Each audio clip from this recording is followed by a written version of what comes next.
You'll figure it out. There we go. I forgot to unmute us because, well, it's weird how when I have it in studio mode, it picks up the audio sources from the next scene, and so if we are talking in the next scene, it will play.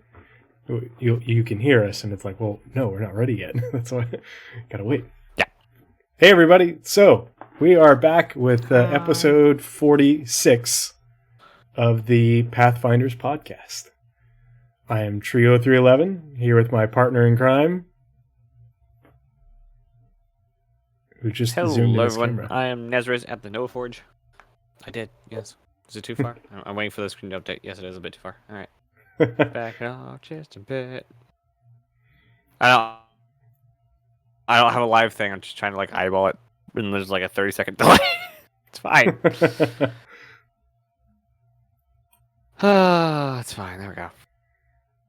All right. Yeah, and we are the Pathfinders, charting the way through all the nebulous information surrounding Star Citizen and its development. Victura07, good to see you. How are you, friend?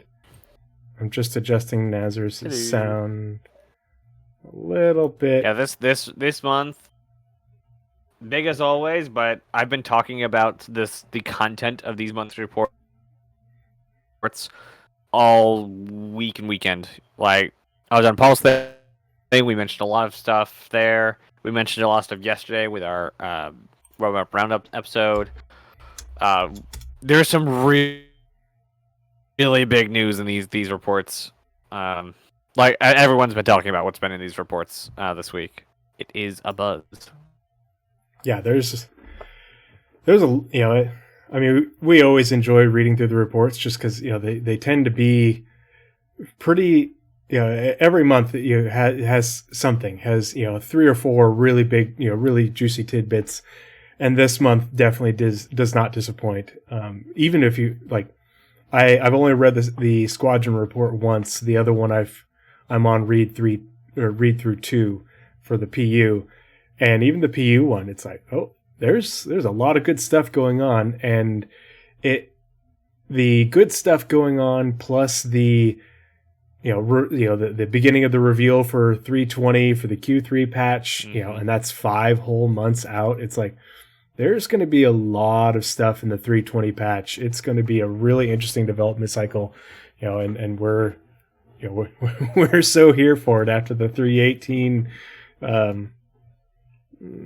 God, what's a good adjective for how long that dragged on? And technically continues to drag on because 319 isn't live yet. But yeah.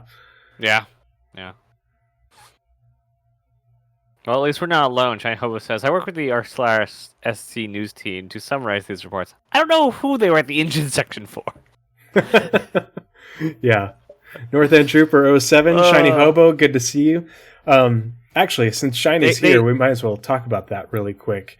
If you are not a member of my Discord, if you're watching this now or watching this later on YouTube, I'm not going to shill myself, but I do encourage you to join the Discord. There's a link to it on my Twitch page. It's just discord.gg/Tree0311 is the invite. But I have, the plugins for all the Star Citizen news. They've got the leaks and all that stuff. But Shiny Hobo is active in my Discord, as well as the Astropub Discord and a few other places. And Shiny Hobo, who is in chat right now, is the person who does the Shiny Tracker that Nazeris and I spend a sizable percentage of our lives fawning over. And so they have been posting pictures of their ongoing work in order to take what we look at in the different reports, the deliverables report, and what's the other one, Nazeris? I'm brain farting. There you go. Yeah, the Delta report. In order to make it visual, kind of like the progress tracker is on the website, in order to make it easier to understand the amount of work, the amount of tasks being worked on, as well as being able to visualize the gaps. And it's one thing to read about it with the numbers and see the little lines on the current reports. It's another thing to be able to see colors and bars, denoting things. And I'm sure Nazeris, has been thinking the same thing when he sees the images and Shiny's descriptions. Yep. Like, oh my gosh, that's so good. Yeah, like the biggest change is whereas the progress tracker is unable to show breaks in work, the Shiny tracker even now shows breaks in work, but will show it in a much more overall complete way, in a less leet speak way. Yeah, and it's it's taking what is already a phenomenal tool and making it even better. And I'm I'm unreasonably excited for phenomenal. It. Yeah, like there's the tier. Well, yeah, tier 1's phenomenal. It's just the progress tracker, and he ramps it up with the Delta and deliverables report, and then we're on the third tier of awesome, just with this graphical interface. Mm-hmm. Yeah, Shiny's efforts. Everything in Star Citizen is like tier 2 max, and the first thing that's going to reach tier 3 in Star Citizen is a player made feature for interpreting the progress tracker. Absolutely. But yeah, before we get started, and I apologize if I always forget at least one thing, even if and it's my fault because I got a little bit of a late start because I went to the gym and I showered and I cooled off, and so I normally have more time during setup with Naz, so Nazeris can remind me to do things. Did you do this? No, I didn't. I forgot. Good thing. Did you do that? Nope, I forgot that too. Oh crap! And so I didn't have time to go through our startup checklist of the podcast with Nazeris. Nazeris is like the chief pilot, and I'm just over here pushing buttons because without Nazeris, constantly reminding me and coaching me on things I need to do, this wouldn't happen.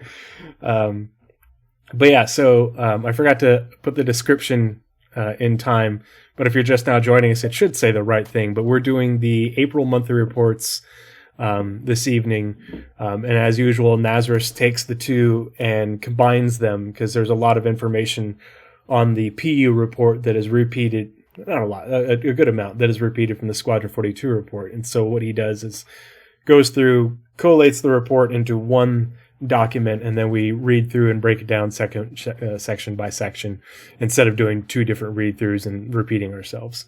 But before we get started on that, so got a couple little bits of good news that I wanted to share with you guys just because, y'all are my people. This morning I had my final for the course that I'm in and passed with flying colors. So woo, yay, got that done. We can move on to bigger and better things finally. And after I got my grade back on the final, got the second highest score. Woo! Brain's still working. But after I got that back, got news that crayons on me. Definitely going to be imbibing in margarita flavored crayons this weekend, but also got word that I don't think Kralo has that color. Yeah, we're gonna find it. We're gonna make it. But then also got word that we're not going to have a formal graduation for the class, which is totally fine by me because formal graduation means that I have to get my uniform all prettified, like the dress uniforms. And they're like, yeah, no, we're not going to do that because only half of you have the new uniforms, and we don't want people to be some people in the old ones, some people in the new ones. It'll look weird, and so no graduation, which means I get to go home next Monday instead of next Tuesday. So I get 5 whole days at home with my family instead of 4 before I leave again for another course. But I also found out that course is not having a formal graduation, so I get to graduate on a Friday and go home that evening instead of the following Monday. So I over the next 5-6 weeks, I get like 4 extra days with my family, and with as much time as I'm spending away, I'm pretty dang stoked that I'm getting a little bit of it back. Yeah. A little bit. Not only am I getting a little bit of it back, but I don't have to stand out on a stretch of concrete in my hot ass uniform in the summer, just to get my stupid piece of paper that says, I know how to do the job that I've been doing for 6-7 years already.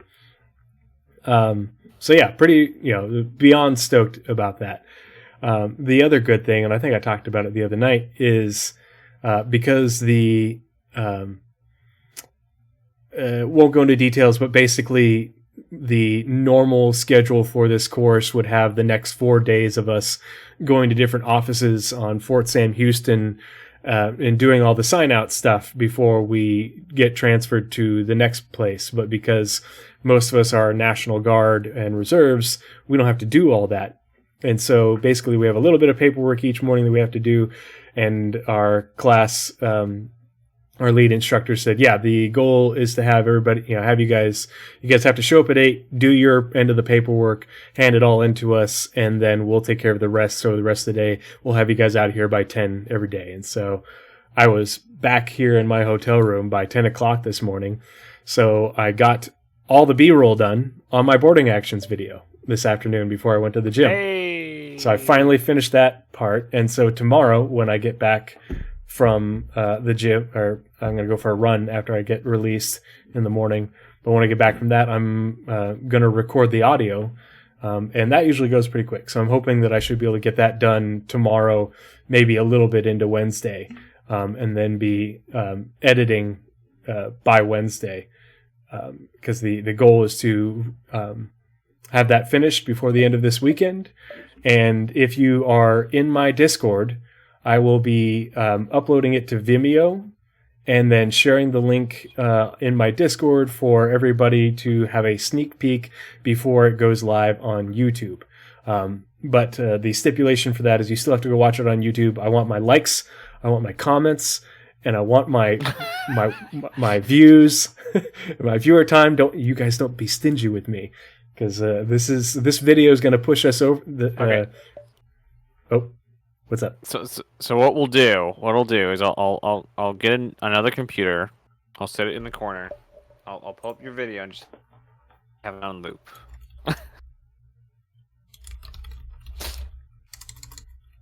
I'll just refresh the page and keep your video running. Responding to something in chat real quick. Oh.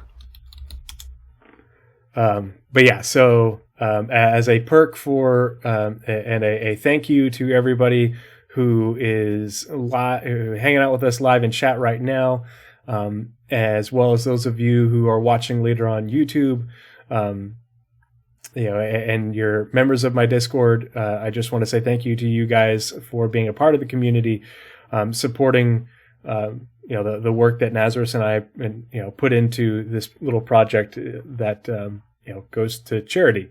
And so give you guys a little sneak peek, a little something, get to watch the video, provide a little feedback, be like, hey, you spelled this wrong, or something, or that I can fix before I upload it. But the idea is to catch the algorithm on Invictus launch week, and I'm hoping if it's even a fraction as successful as the next great capital ship video, it'll put us over 1,000 subs on YouTube, and we'll finally get monetized over there. And that way we have more funding for Stack Up, and that's the goal on my channel. Provide information and context on Star Citizen's development, and give Nazeris and I an outlet for our internal ramblings, and then donate money to Stack Up in a good cause. That's right. Tree, decide what. That's probably a lot of noise. Oh, I couldn't hear it. I think you're good. I think Discord was doing its job. Oh, okay. Yeah. I don't have any compression on Discord. At least it's not supposed to. Oh, really? Does it? Do you have it turned Discord off? Does or weird crap. Oh, okay. Yeah. I keep everything off on Discord. Yeah. Gotcha. The only thing I have on is Screamcatcher stuff. Like Discord does some nasty things with audio when you let it. I've never messed with it just because I don't. Well, I'll have to ask and see if it does anything weird to mine, like when I have game night and stuff. But yeah, Nazeris, any updates on your end? Anything else? Anything you want to share before we get into the monthly reports?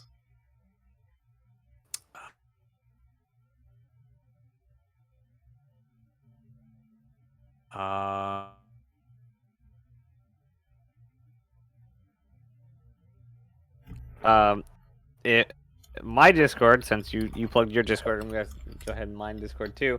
I'm gonna start like dropping not hints of what I'm doing, but like the smallest of updates. So all the channel art is not there yet. Is it?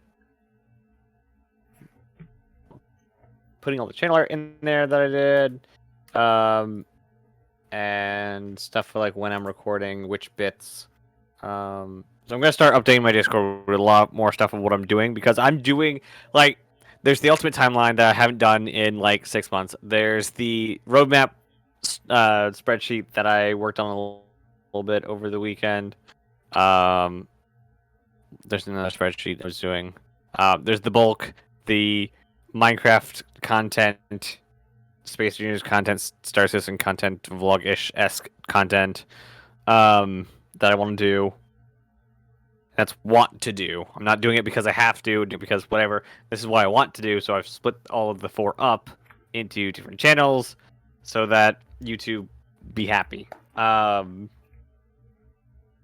yeah, I'm going to start posting a lot more stuff in the Discords of what I'm actually doing that day. There's still some stuff on my... Hopefully I'll have a new mic by the end of the month. This is the plan, I think.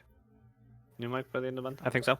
But yeah, everything like I was planning to actually record today and tomorrow. Both today and tomorrow kind of got gutted with other responsibilities. So hopefully, I really want to get the 3 videos up by the end of the week, which is a Minecraft video, a Space Ninjas video, and a Star Citizen tutorial. Yeah, and also I need an idea of... Well, I know exactly what I could do for Star Citizen stuff. There's just so many things I could do for Star Citizen videos that it's kind of overwhelming. And so I have to figure out, like, you have your like, what you know, it lines up well with Star Citizen. I don't have any, like,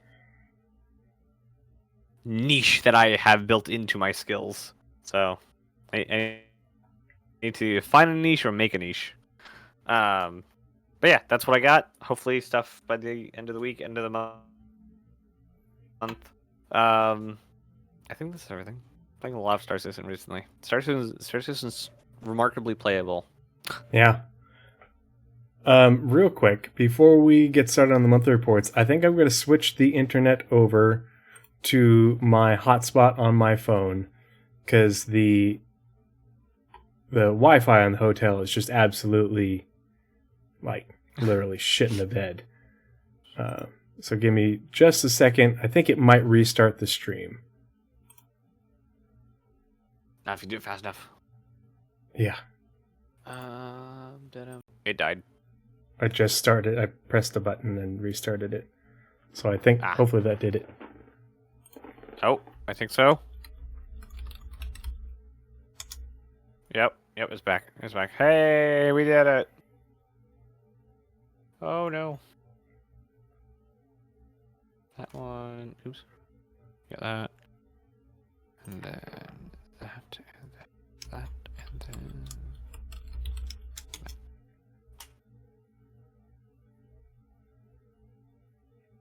There we go. Alright. So, are we here? Are we there? Is there a tree in the room? I'm here. Just pulling it up on my tablet. Okay. Sweet. I can splice those together. That's when I think that's when I did the thing. All right. So unlike normally, because normally it works out to where from engine I have the second section. Somehow they messed up, and this time there's a even number of teams. Before at the you beginning. So continue, Tree, let me yes. swap screens into the one with the reports real quick. I was gonna continue. So Tree's doing the headers. One So I'm just second. getting us going. And 3, 2, 1. Hold on, Okay, cool. Now I've got the having a Squadron Dremel 42. on your desk is a bad idea. All right.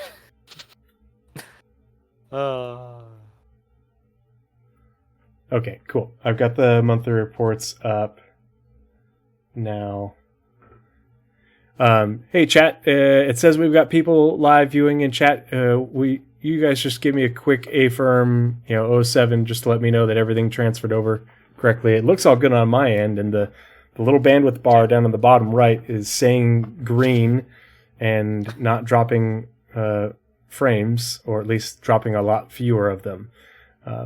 So it seems to be that the bandwidth is far more consistent on the upside than the hotel was. So we're going to stick with it. Alrighty. Winged Hussar 1683. Thanks for joining us. Appreciate you. Hussar. It's Hussar. Is it? Oh, cool. It is. I know him. Oh, right on. I'm gonna every time we have to address them, you're gonna have to say it because I can't say that. Hussar. Yeah, me no pronunci. You did perfect French tacos before we started. I don't want to hear it. What? Did we just become best friends? Yep. Oh, Blizzrad, thanks for the sub. Appreciate you, buddy. And the sound alert played, and we got the little GIF thing, the spaceship GIF. So now it looks a lot like the Among Us spaceship. That's fine. Yeah. Which is in turn the Harry what's it spaceship. I forget what their other thing was. What was the name? Harry who's it was it? What are you talking about? In her Air Sloth. What else do they do? Like Harry and the Hendersons, or no? Harry Stickmin. Oh, okay, gotcha. Harry Stickmin. So Naz, what we were saying about the you have the headers. There is an even amount of teams till engine, so you have the headers this time instead of me doing the headers. Gotcha. Since I have the first AI content. Okay, and all right. So and then okay. Yep, and my first thing is just Squadron. That's the challenge, is going back and forth on one screen. Mm-hmm. Cursed. Active Duty can't wait to be home with my multiple screens and have all this stuff. Oh, yeah. Okay, so I will kick us off, as Nazar said. Nazar started the tradition. We are going to continue it because it's important, because these headers, both for the monthly reports and the Roadmap Roundup, provide context for what we're going to be reading further down. It just gives you an idea of what the purpose of the information is. So we'll start with let's see, Nazar, so you're starting off with, that's a joint one.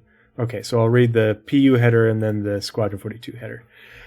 So for the PU monthly report, Persistent Universe, April 2023, welcome to April's PU monthly report. Read on for the latest updates from Star Citizen's global development teams, including art, engine, vehicles, locations, and more. And then for the Squadron 42 update, and then you'll kick us off. 2 Squadron 42 recruits. That's us. Subject, development update, May 3rd, 2023. Reference, CIG UK, CAIG Germany, CIG Los Angeles, CIG Texas. I guess Turbulent isn't included because Or Montreal. Yeah, I don't think Turbulent is working on anything squadron. Is it technically CIG Montreal, or is the Montreal team embedded in Turbulent? The Montreal team is embedded in Turbulent. They aren't CIG employees. They're Turbulent is doing contract work for CIG, but CIG owns, I think it's like 15 or it's either 15 or 25%. I don't remember which stake in Turbulent, and then the founders or owners of Turbulent own like a 2% stake in Star Citizen or in CIG, something like that. I don't remember what the number breakdown is. So basically, they're just building a remote studio. Mm-hmm. Yep. Instead of actually having to like get offices and things, like, can we use your studio to build a team? Mm-hmm. Yeah, you guys are already and they're already they were already there in Montreal. Yeah. There's a lot of other companies in Montreal, and so they're using the area to poach people. I think we're going to get another studio. I don't know if it's going to be a CIG studio or a partnered studio like Turbulent, but I think we're going to see something in Korea in the future, or at least some form of Asian country. They've been shopping. FAO. FAO is I forget what it stands for. It's a military acronym. Food agriculture. No. FAO Squadron 42 recruits. Welcome to April's Squadron 42 development report. Enclosed, you will find details on the latest progress made across the campaign, including vehicle movement, head assets, and enemy gangs. Thank you for your continued support of Squadron 42. Sincerely, CIG Communications. And you are kicking us off with AI content, correct? Yeah. Yep. And this is half combined and half squadron. Okay. And the abbreviation is for the attention of. For the attention of. Dang it, I should have known that. The military guy doesn't know the abbreviation. Yeah. But you probably have like dozens of abbreviations that you have to keep track of. Obscene amount. I should send you a video later. All right. So in April, so this is the combined part. In April, AI content team continued to refine behaviors, improve animations, and develop new features for the PU and Squadron 42. They really should stop using PU to mean Star Citizen. They're making problems. Anyway, for PU and Squadron, this involves further work on the sleep and bed relaxation behavior, which received improved animations. They also polished the various leisure animations that allow characters to watch TV or use the movie glass on bunk beds. Various AI blockout animations for janitorial tasks were created, such as placing and using bucket and mop. There's a period there. AI content also made significant progress on the janitor's workflow, with design and animation working closely together. AI content added variation to the trolley artwork. Interesting. Moving away from the white box version. Further expansion was planned as well, or planned too. They're currently looking into prevent trolley popping and improve box placement in hangars for a more realistic and less robotic feel. Interesting. Very interesting. As far as the squadron focused side, yes. The trolley stuff is what they were showing us with the AI SEL in. When was that? That was not. Was that in March? Yeah, we saw that in March before the break, and so they were just showing it off, and they're continuing that work in April, right? Yes. Yeah. I think that makes sense. And trolleys for CIG are not just the murder carts we have in the game right now. They're also we also have hover versions, both cargo and prisoner that we don't have in Star Citizen. So it's going to be used to move not only cargo but also detained people. So yeah, the tech applies to the hospital beds as well. Same technology. Right. Forgot about those. Yep. Yes. Hospital or medical trolleys, whatever the back end, it called trolleys. Okay. Anyway, as far as Squadron only, it says a basic security guard was implemented to patrol the Stanton and Shubin station. Stanton and Shubin station. The Stanton, UE, the yeah. Idris, yes, the UE Stanton and the Shubin station. Oh, that makes me not happy. Oh no. It says the Shubin station. Remember the show, the Spectrum Pulse Scanner Anomaly? Whichever. The thing I did where I was trying to convince everyone that Shubin Archon and the refinery Shubin is not the same Shubin. That doesn't bode well. Anyway, which will be iterated on over the coming months. This was also updated to rotate between the Thinker bench and firing range. There's a Thinker bench. What's a Thinker bench? Anyway, for more realistic flow. Am I reading this completely wrong? Sorry, getting distracted here. Oh, Tinker bench. I'm dumb. Tinker bench and firing range. I can do this.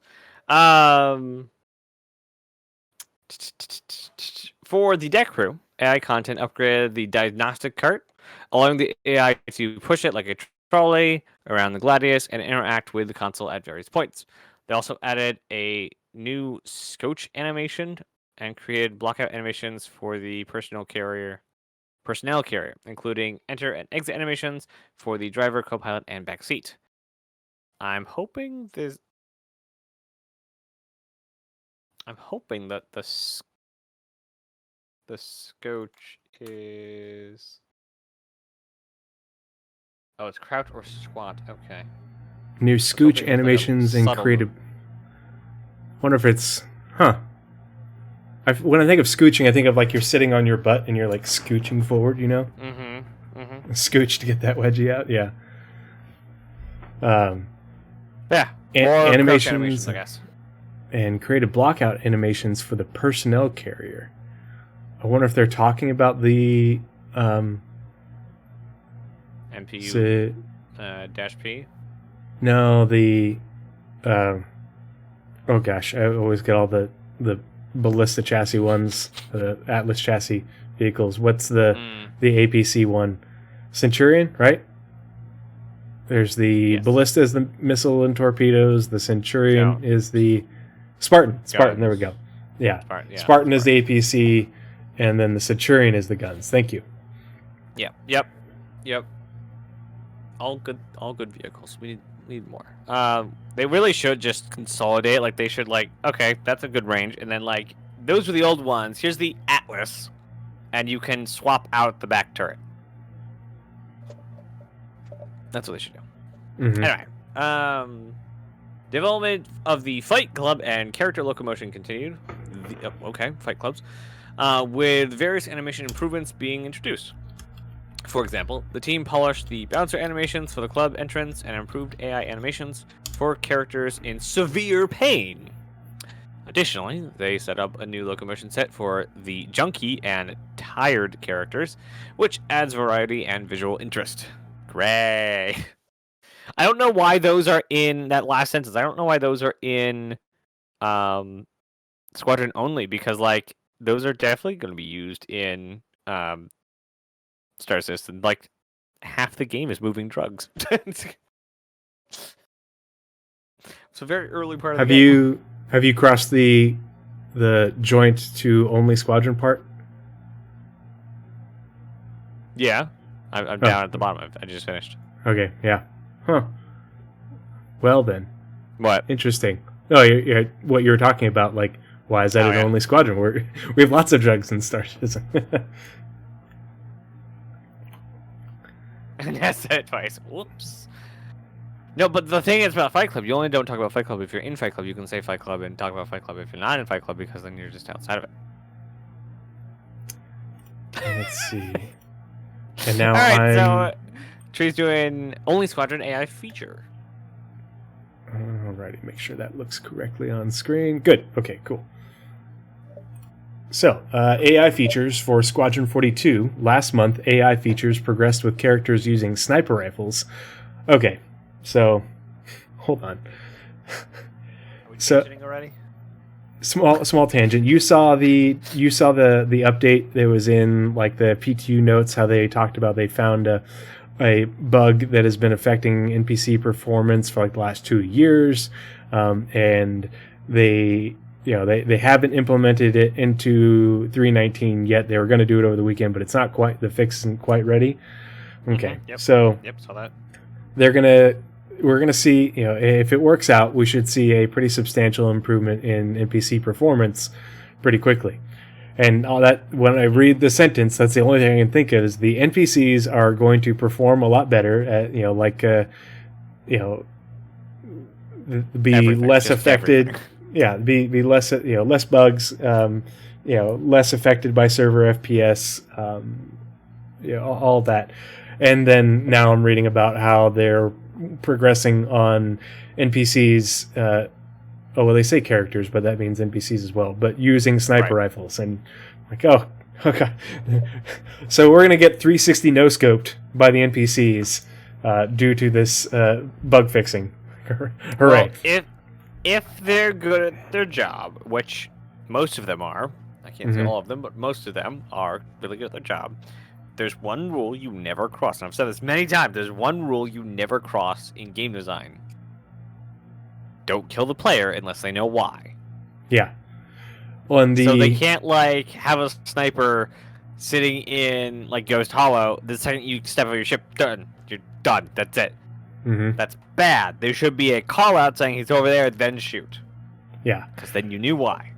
Well, and you remember reading, I think it was in one of the Squadron reports, how they talked about the system where, they sort of give you a mulligan, instead of, 360 no scoping you as soon as you come around the corner. That, I forget what they called that system. There's that system as on top of the whole idea premise of Star Citizen is that you don't die instantly. It is a staple of the game. Obviously, we die instantly from bugs, but the way that the game is designed from the ground up is that both your character, and your ship are not intended to die instantly. You are supposed to take repeated damage before taking an injury, and then take repeated damage to those injuries before being downed. It's supposed to be a progression of you getting hurt more and more and more before you go down and actually dying. Very few things will actually kill you instantaneously. It's kind of like how certain games... Part of the crew, part of the ship. Part of the ship. Part of the crew, part of the ship. Part of the Part of the crew, crew, part of the ship. Part of the crew, part of the ship. The Astronaut, thanks for the follow. Appreciate you. Thanks for joining us this evening. But and I talked about this in the medical gameplay bit that I did. But it's just like with other games where you, even if you headshot somebody, if they're wearing a helmet, okay, it destroys the helmet. Your helmet's durability or your chest armor's durability is knocked down to 0.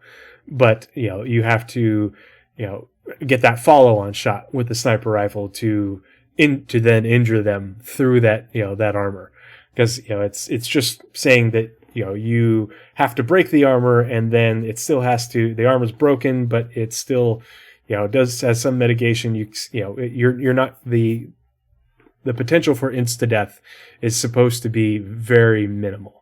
And that's a thing that is by design. It's repeated very early on in their CRs talk about the design of Death of a Spaceman and healing your character, and it continues throughout the game. It's just reinforced the more information we get. So I know it's stressful right now because you can go down a set of stairs and roll your ankle and die, but that is not what is intended. So. Yeah. But at the same time, there's also the NPC snipers are, you're going to be repairing your armor a lot. Yeah. There was also a few maybe many reports back, they talked about in Squadron specifically, the not balance, but like the system that makes sure that not the second you see something, they're not like ace shooters. They're just gonna take you out. There's that we want to make sure that you see your opponents before they just take you out from stabbing you in the back. Yeah, wanna, like you pop around a corner, they're waiting for you, but they aren't zeroed in right where you are. They fire a couple rounds, and they're, even if they know you're coming, there's still a level of surprise. That's a real thing too. Mm-hmm. Unless there's a mirror on the opposite wall, you don't know exactly how the person's going to come around a corner, and there usually isn't an instantaneous zap. Yeah. But the next sentence on this, and sorry, a little tangent, but I thought it was interesting. So the next sentence says this uses a new Overwatch trait and behavior flow. And so they've added the trait of providing Overwatch, and making this an actual behavior, along with a whole bunch of other things that they've built into the AI system. And so based off the scenario, a NPC will assume Overwatch if they have that trait in order to perform that function. It won't be just everybody that, does it. They're always on Overwatch. The character, the NPC, will have to have that trait to utilize that behavior. So that's an interesting way of doing things. They also continued to work on the melee combat behavior for a specific encounter, including synchronized attacks between the player and enemy. That just makes me think of like Rocky Balboa, and just going, he punches you, you punch him. This utilizes locomotion that allows the enemy to close in on the player and duck and dive. Oh yeah, this is totally boxing. Oh, they're just talking about fight. They're just talking about the thing that we don't talk about. Yeah. Duck and dive around them when getting ready to attack. This is totally talking about the thing that we don't talk about.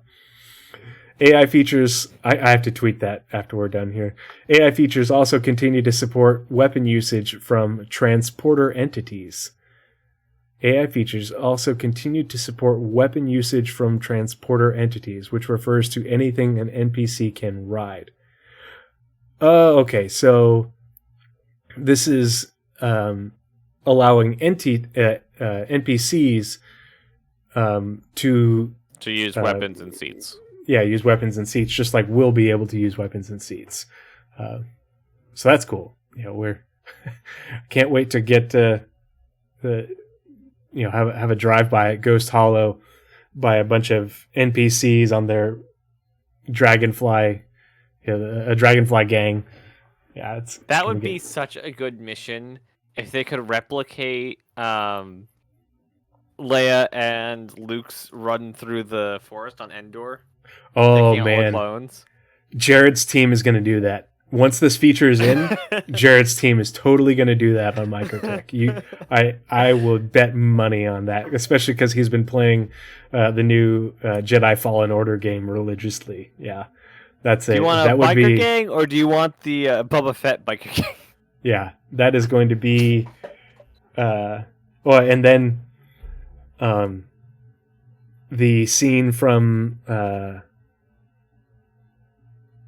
the Book of Boba Fett, with them all riding their bikes to take down that train thing, the land speeder train. Yeah, they have that on Daymar. Anyway, AI features also continue to support weapon usage from transporter entities, which refers to anything an NPC can ride. AI social work progressed too, with the team creating a four-legged creature that players can pet. What was the name of the dog? You know what I'm talking about. Yeah, that way back. Name of it. Way back when Star Citizen and CIG were just starting out, they had a dog that they included in a number of videos. The dog has since passed. He was, multiple years old already at the time. I think it was like a golden retriever, maybe. But yeah, the dog is meant to be a character in Squadron 42 and be part of the crew. If you remember the Beagle from Enterprise, like that. Yeah. Enterprise was so good. I loved it. A lot of people didn't, but you know what? Screw them. Yeah, I know, right? And back to you for AI Tech, which starts. It's another combined one, right? AI Tech. Yep, fully combined. Fully combined. Fully Don't have to go combined. anywhere. Cool. Okay. A lot of the Scroll stuff down. is fully combined. We don't get. There's one line in animation, Mhm. and then not till art characters do we get back to Star Citizen. All right. Weird. It's fully. A lot of this stuff is fully combined. So you're saying that they aren't working entirely on Squadron 42. They're working on things that are shared for both games because both games run on the same engine, same code, same everything. Huh. Weird. Weird. I was just about to say I should do a character count. Put both into character counts and see who comes out. People who watch this show know that they're working on Squadron and that Star Citizen and Squadron are like the same but different, and most people are working on stuff that benefits both, with both teams or both games having specialists on either side. Like, for instance, all of Tony Z's stuff is in Star Citizen. Anyway. Last month, AI Tech progressed with navigation and movement system features. They also completed a task for the navigation cost area modifier, which will mark specific areas to increase or decrease the cost of paths that go through them. This will influence which paths NPCs or ground vehicles will choose, alongside publishing and providing feedback on the feature. A way for entity tags to influence cost areas was implemented. That's a very big thing. Entity tags is a very big thing. It helps lots of things. For example, a location with fire will have a high cost for normal NPCs to ensure they avoid it. However, the same area will have a lower cost for NPCs wearing fire protection. Tags! Work also began on ground vehicle collision avoidance. So, again, hover bikes through the forest. Which will involve updating the system to support both vehicle-to-vehicle and vehicle-to-NPC avoidance. This requires unifying how agents are separated. Previously, were separated by agent type, medium character, large vehicle, etc. Now all agents with different avoidance radiuses and rules are processed together, provided they are in the same navigation volume. AI Tech updated behaviors and tactical point system requests relating to the transit. They also cleaned up and optimized transit in movement systems, which involved updating and pause movement functionality logic used when running navigation link logic. Now it will only pause the movement request at that moment, and all follow requests will be processed. So it basically pauses one, but lets the other ones through. On the AI tool side, improvements and optimizations were made to the usable coordinator. The team also extended the debug AI tools, most notably adding a visualizer for testing tactical point system requests. Wow.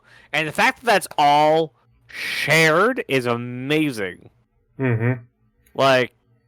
It's amazing, and it's very important. That's a big deal that all this is happening right now. Right. I know that tech works in the engine, so it can't not be shared, but all the possibilities for both games in all of this tech logic. The tag system and NPCs with characters, the optimization to the what is it called? The vehicle collision, and how they separate all of the agents, not just vehicle agents. Yeah, that's gonna be some cool stuff. And hopefully the transit, I cleaned up the transit movement system. I imagine that's not just tactical, but that may be more than tactical. Oh, I don't know. It reads like it's cleaned up the opposite. They updated the behavior for tactical point system requests relating to transit, but it sounds like they also cleaned up optimization transmit movement system. So the movement system, or the transit system itself. Sounds to me like they did both. What is chat doing? I look over and I see Acid Dragon. Anyway, back to you for AI vehicle features. All right. So if you are on Twitter, Paul tweeted the images that Othmion snagged from the Invictus Launch Week Expo Hall of the size of the display pad thing for the Misk Fury. And he's like, I've been avoiding Invictus spoilers like the plague. Okay, spoiler alert there. Cover your ears, Nazeris. Oh, okay. Just like, there we go. Put your hand up when... So... Here. Oh, God. Yeah, so Paul tweeted the images from Invictus Launch Week showing the display pad thing that the Fury is going to be on, and Othmion snagged those images in game with his character laying on it for scale, and so I just replied to the tweet. I'll read it to you. And I say, yeah, the Fury is definitely a missed cover quad with guns. The devs who were working on the X1 were reprioritized, and they made a racing variant. So I look forward to hearing what his response is, because he's just gonna have a stroke. Cool. So it is back to moi for AI vehicle features, which is also entirely shared. This is great. Things that are being built as part of the development of Squadron 42 are also being built as part of the development for Star Citizen. And that includes especially AI. So let's go back to the monthly report. AI vehicle features. The vehicle feature team completed the new fighter combat AI flow design and can now play against NPCs with a reasonable variety of behaviors. We done yet? Yep, sorry. I forgot to signal you back. My bad. I started reading. They recently moved on to testing and tweaking, though they'll continue to further modify behaviors based on various characters, on various character traits. I love the idea of the trait system and how the traits, it adds so much more variety to NPC behaviors. For example, making them more aggressive or cautious, which results in visible differences in NPC behavior. Awesome. This will be the AI vehicle features. Focus over the coming months. Time was also spent improving ship spline following. This involved implementing new algorithms for calculating a ship's speed along a spline to prevent it from flying off. They also began experimenting with the procedurally generated splines feature, which enables ships to fly around reasonably detailed geometry without colliding with anything. This will be useful for various features, including the ship recall feature mentioned in last month's report. So the idea is via your Moby Glass, if you're on the ground in Squadron 42, don't know if this is going to be a PU thing as well. You'll be able to press a button, and wherever you've been running around doing FPS, and you'll be able to press a button, and your ship will lift off and use AI, an AI system to to create a spline to where you are. So it will say, okay, I'm here, you're over here. I'm going to lift off, and then it will generate a flight spline that will take into account the terrain and obstacles in between the two of you and generate a flight path so that it will fly to you and then land, just like how the cutlasses do in the PU right now. So really cool stuff, but there's a lot of other really amazing use cases for this sort of scenario. So something we'll keep an eye on. Can potentially be used for a lot of really cool gameplay things in the PU.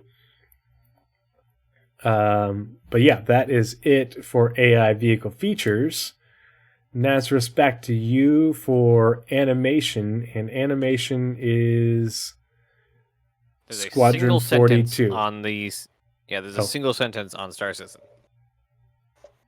Okay, hold on, let me start with that. And then one. The next three are also Star Citizen. So. Okay, Time to finally switch over to Star Citizen only. Yeah. Animation. There we are. All right. So the first sentence. Oh no, we're gonna have to switch back because there's one sentence on Star Citizen only. Yeah, I'm on. No, there is. There's only one sentence. All right. Yeah. All right. Where's my mouse? There's my mouse. Animation continued discussing creatures, creating a matrix showing the skeleton classes that they think should exist, and how creatures could use them. That's it. Back to Squadron. Matrix showing the skeleton classes. That's cool. Yeah. Basically, 2 legs, 3 legs, tall, short, stubby, you know. Mm-hmm. Bird. 8 legs. Spider, yeah. I imagine there's like it's probably by like a key animal like dog, and you can use dog and cat interchangeably, but dog, bird, I don't know what the Yeti. I'd love to see some really big, like Crabs, pterodactyl-sized birds. You're not pterodactyl-sized birds. I mean whales. Yeah. We got whales, but those aren't really birds, but they fly. Yes, I want to see like pterodactyls, but they're avian. In some of the art there was large I'm sure there birds. Is. Yeah. And we have large birds from the Xi'an. Yep. Yes. All right. Yeah, that big predator thing. Side, yeah. Yep. On the Squadron side for animation, last month the animation team worked on the Spec Ops and Screaming Gelson's NPCs, Vandal Melee Combat, and the Civilian Walk animation. They also created blockouts for blanket use in bed. That was a sentence. The janitor and carrier personnel. As it personnel on a carrier or people carrying people? The world may never know until the release of Squadron. I thought that's probably loosely referring to like carrier deck personnel. Like we've seen on the Stanton, and I'm sure you'd see on the Bengal too. Bengal, yeah. But like, is it how much different would it be than the deck crew for the Idris? Because they have like all the crew to get a ship launched. I don't know. This is your wheelhouse. You gotta figure it out. The only thing I can think of is if they have additional roles for bigger ships, whereas the Idris just has small fighters, and the Bengal carries, everything Hundreds. From Hornets to Lightnings and Valkyries and Retaliators and Gladiators. So, it's. I think that you might have a few more carrier type people for like loading, specifically for like loading torpedoes on the Retaliator. Yeah, logistics. That's an interesting question. Logistics. Yeah, more logistics people. Logistics. They'd wear the same color vest though, probably. They all red. Where we're at? All right. Then animations were added for a new creature. The AI search behavior, weapon customization, the player chat line, player using locked doors, and more. So this is all stuff that animations were checked in for. There we go. A mocap session was held to capture assets needed for the coming month. So I guess they do it every month now. 2 further sessions were also planned, I imagine, for the next 2 months. One with a single actor and one with 2 to capture various combat. One with a single actor and one with 2 to capture various combat. What do you need with 1? Combat training? I don't know. Probably on the facial side, speech stuff. What? Probably speech-related stuff. Oh. Possibly, yeah. On the facial side, the team progressed with a large number of selects for episode 1. Quality controlling the captured data to the rest of the team, so the rest of the team can start. Let me read all that again. On the facial side, the team progressed with a large number of selects for episode 1. Quality controlling the captured data so the rest of the team can start working on it. Weird wording, but basically, I imagine, I don't know, but I imagine a large number of items for episode 1. Like, it is a selection. These are their selection items things. like animation and like they're not dealing with like assets on the facial side. They're dealing with like mocap data, so it's not like their data does not fit into itemization words that the rest of the team has. Like, these aren't animations, these aren't textures, models, ships, guns, props. They're raw data. So I imagine that's why they're just called selects. Or maybe it's a movie term and I just don't know it because I don't get into movies that much. Yeah, could Anyway, be. Hard to know. Yeah, and then we're back to you for Star Citizen art characters. All right, Which, can I just say that art characters normally is a squadron's focused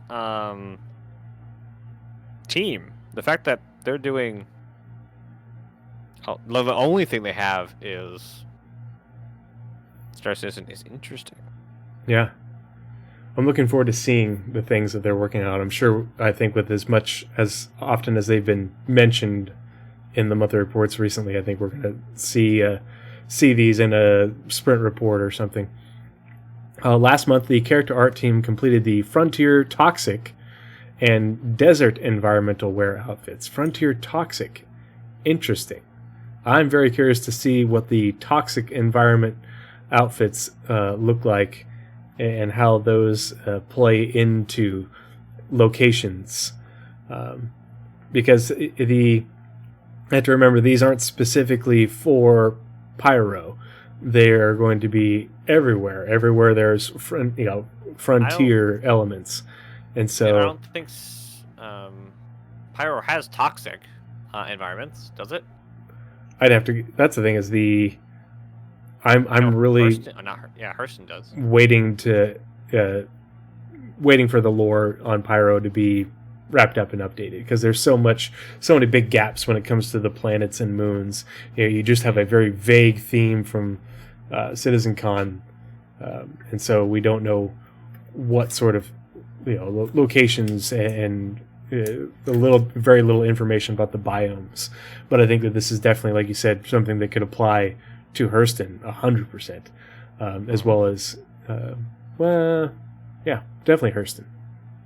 In desert environmental wear outfits, that's probably but these will be applied and adjusted for different locations across the PU, not just the ones that we have now in the very near future. The Duster faction's common outfit and the Frontier light helmet.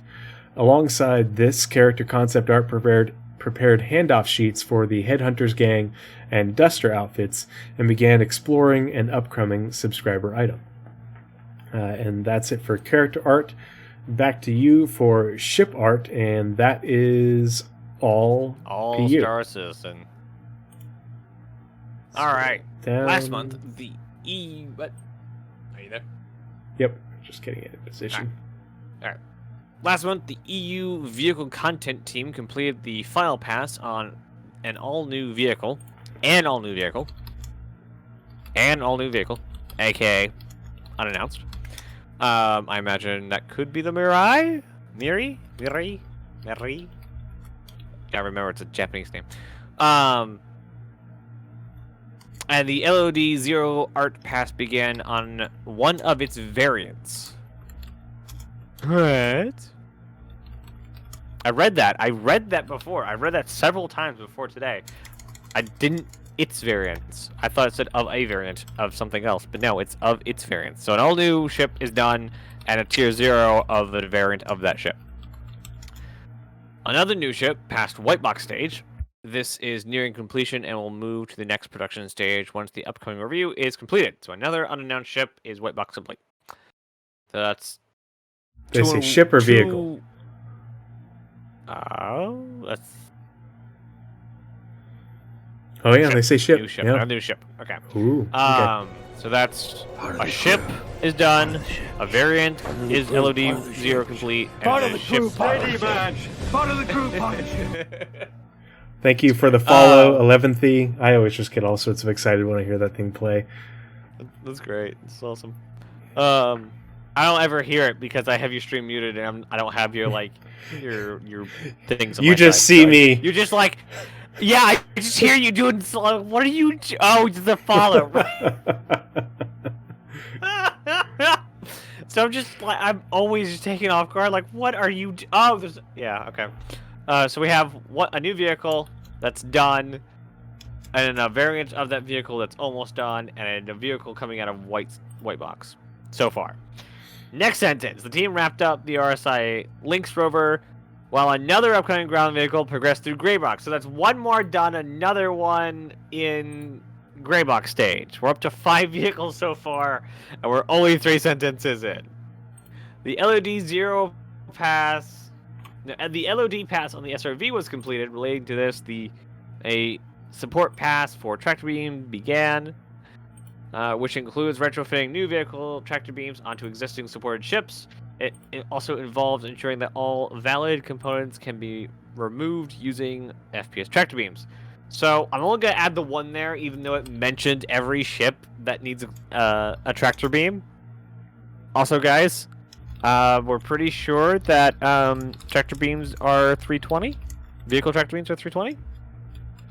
So SRV, vehicle tractor beams, and then we're getting vehicle component swapping with tractor beams in 319.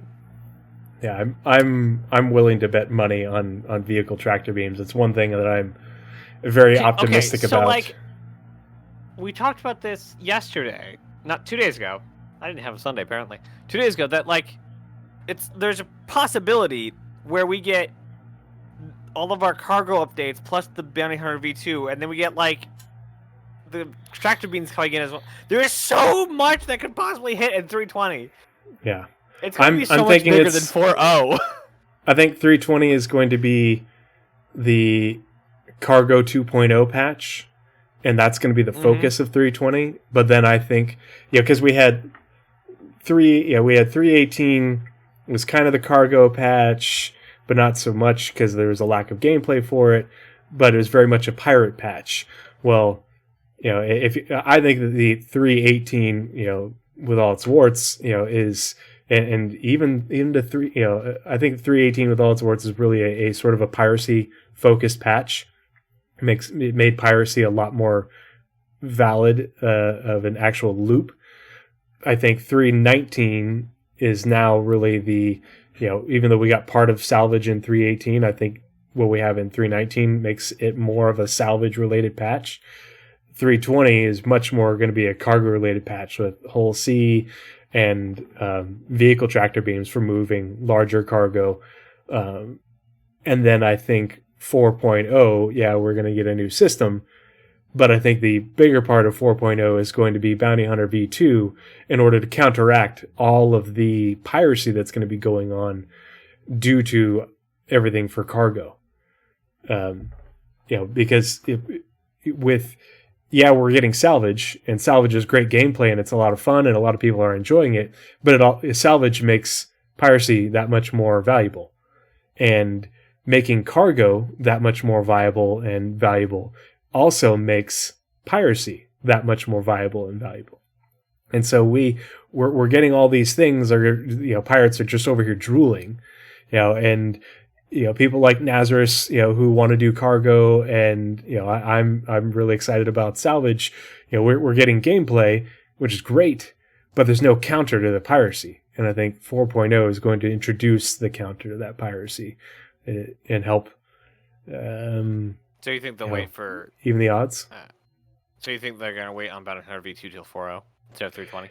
Yeah, I don't think it's going to be ready. I think that they are still working on remember the services that we talked about? I think that those are still being worked on. I don't think that, I think they're doing a lot of the work on the locations and certain things that feed into it, but I think everything else is going to be ready. But the quantum aspect of it is not. And I also think that they're going to want the VNPCs to be a part of that service or to be able to feed into that service. Okay. Yeah. I think one of the reasons they're trying to get so much, or the one, well, I don't think they're trying to get a lot of stuff, and I think stuff is getting done. But I think one of the reasons a lot is going to go into 320 is because 4.0 is going to be on the PTU for a long time, and so we do need a lot of stuff to keep us occupied. Like I could even see a 321. Oh yeah, because of how like with long 4 is going to be in PTU. Yeah, you'll have at least a 321 for IAE, and then maybe even like a 320.2 just to get a few more things in before the end of the year. Just a couple of last minute. Hey, we also got this done. Locations. Like Paul said, like the only thing they need to do to really prove that they're doing their job is get 4.0 to Evocati. Yep. If a player plays it, heck, actually, they don't even need to do that. I just thought of it. They don't even need to do that. They need an early build of 4.0 at CitizenCon, and they got it. That's all they need to do. Yeah. As long as a player plays server meshing, they have fulfilled their promises. But I don't expect 4.0 to. I don't know if I want to say is playable or on live, but I don't really expect 4.0 before the second half of next year on live. I just don't. Just because of the train wreck that was 318 and their hopes and aspirations, and just the second anything happened, it all shattered. And I think because of that, they're going to spend a little more time making sure that even the PTU builds we do, and we try to what's the strain the servers, what's it called? Stress tests 4.0, I think they're gonna still keep it on the PTU a little bit longer, just to make sure that when it goes to release, it doesn't just explode. The good thing is the tool that they've built for traffic, I would be willing to for PES in order to simulate traffic. I bet you they're building a module for that tool that's going to be able to simulate a lot of traffic for people going from one server to another within a mesh, and be able to stress that transfer of information. I think that's part of the logical progression of testing those features and getting things ready for 4.0, so it's not a repeat of 318. I think it's still going to be, like what you said, I think it's still going to be in PTU for Evocati and PTU for 3, 4, 5 months or so. I mean, really, if it goes Evo at any time, I think it'll go Evo sometime in Q4, and then from that, add 4 to 5 months. And if it goes into Evo in December, sweet, we'll see it just in time for Invictus Launch Week. Oh God, no, not 4.0 Invictus Launch Week. Oh no, I think we would see it beforehand, but that's part of the reason they want to get it in Evo, so before the end of the year, so they can have as much testing as possible before the end of the year. Because they don't want this running into and pushing up against. I think something like I think ILW. I think we can start applying the release game mantra from Kojima to different patches now, because patches are getting really big, and that's a delayed patch. A delayed patch will eventually be good. A broken patch will always be bad. Yep. So a rushed patch will always be bad. That's what it is. So a delayed patch, like if they need to delay 4.0, delay it. Do it. Just do it. Better it come out solid and we spend an extra 6 months in PTU than it be rushed and no one can play the game for the next 6 months. Yeah. There's a lot more exterior hype for server meshing than there was for PES, I think. Yeah, but like it has burned PES and 318 has burned a lot of players in its unplayability. So like they need a solid couple patches to like, hey guys, it's okay. The entire thing's not burning down. 319 and 320 are the goodwill patches. Goodwill patches. Oh no. Not the smelly clothes. No wait. Oh god. Yeah, Duster faction Sorry. outfits. Okay. God, back. they're close. Okay.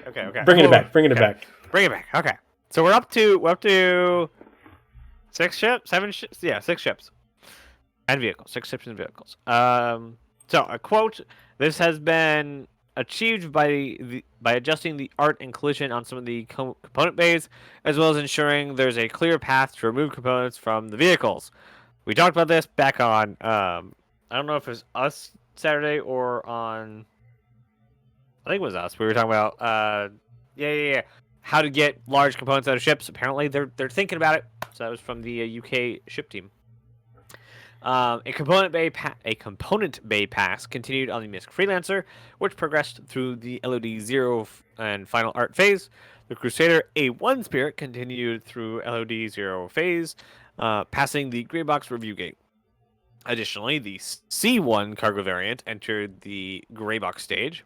In the US, Grey Box on an upcoming vehicle was completed. So 7 Freelancer, and then A1, C1, and upcoming vehicle. We're at 10 ships so far, just in this report.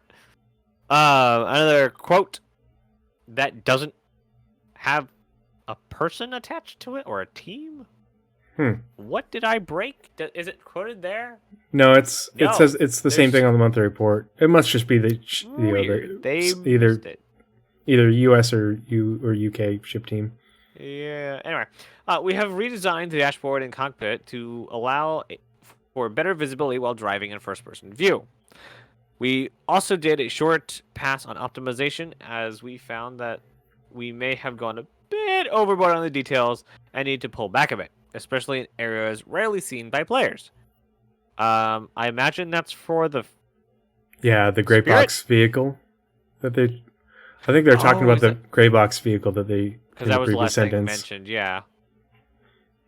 Because they mentioned the Freelancer, the Spirit, and a Grey Box vehicle. So it could be any of those technically, but yeah. Interesting.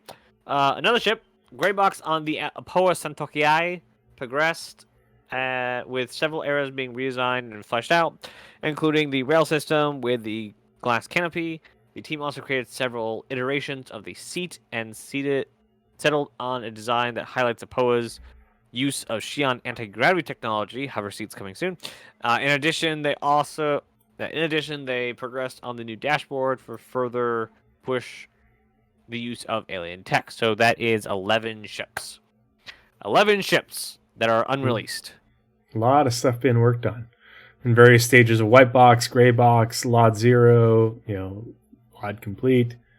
Yeah, we have like 3 or 4 that are complete. Freelancers getting updates, a bunch in gray box. Mm-hmm. Wow. Now tell me again that Squadron 42 is taking over all the resources? Yeah. All right, and then back to you for one of your favorite teams, the community team. I do love the community team. I'm a big fan of the community team. I wish the community team was larger and got more resources. Specifically Jake. Yeah, specifically Jake. But no, like the Galactica is phenomenal, and Ulf is, like the whole community team. Obviously, I communicate more with Jake and Galactica, and the Tyler, but their European counterparts of the other teams are phenomenal as well. And Jake is because Naz and I spent so much time on the progress tracker and asking questions. He's been super helpful and really gracious, and I always have to give a big shout out to Jake for being an awesome person. I really appreciate them. Yeah, blame Jake. But this is a really great picture right here in the monthly report, by the way. I think when we that's get a theoretical Asian studio, are we gonna end up having a Star Citizen VTuber? oh, I'm sure. Yeah. No, Well, and they've not been having community so one, many an official one. Yeah. Oh yeah. No, I think it should be a thing. I'd be fine with it. You know what? They've been saying they're gonna bring back Tessa forever. Yeah. They're Well, and just they waiting for their Asian studio. they have such a big community over there. Like when they had their Bar Citizen events, they have so many people showing up. What was it 12-foot long retribution? It was Yeah. huge. Nuts. Like, yeah, I'm not a community member. I'm talking about an official Star Citizen in universe VTuber. Employed yeah. by CIG. The community team supported the Alpha 318.1 and 318.2 release, as well as the recent Free Fly event. Preparations are in full swing for the upcoming Alien Week, and work continued on the new player hub. The team is also working on numerous improvements for the community hub. Oh, work continued on the new player hub. Ah, okay, that's nice. So we're getting a new player hub to go with the new player experience. Gee, I can't imagine why they're getting all this stuff done right now. You know, got to have these things ready before, lots more people come in. The team is also working on numerous improvements for the community hub, many of which have been highly requested, and more info will be shared soon. April also saw the kickoff of this year's Bar Citizen World Tour. For the first time ever, members of the community team visited Phoenix, Arizona in the USA, and followed this up with another visit to Paris, France.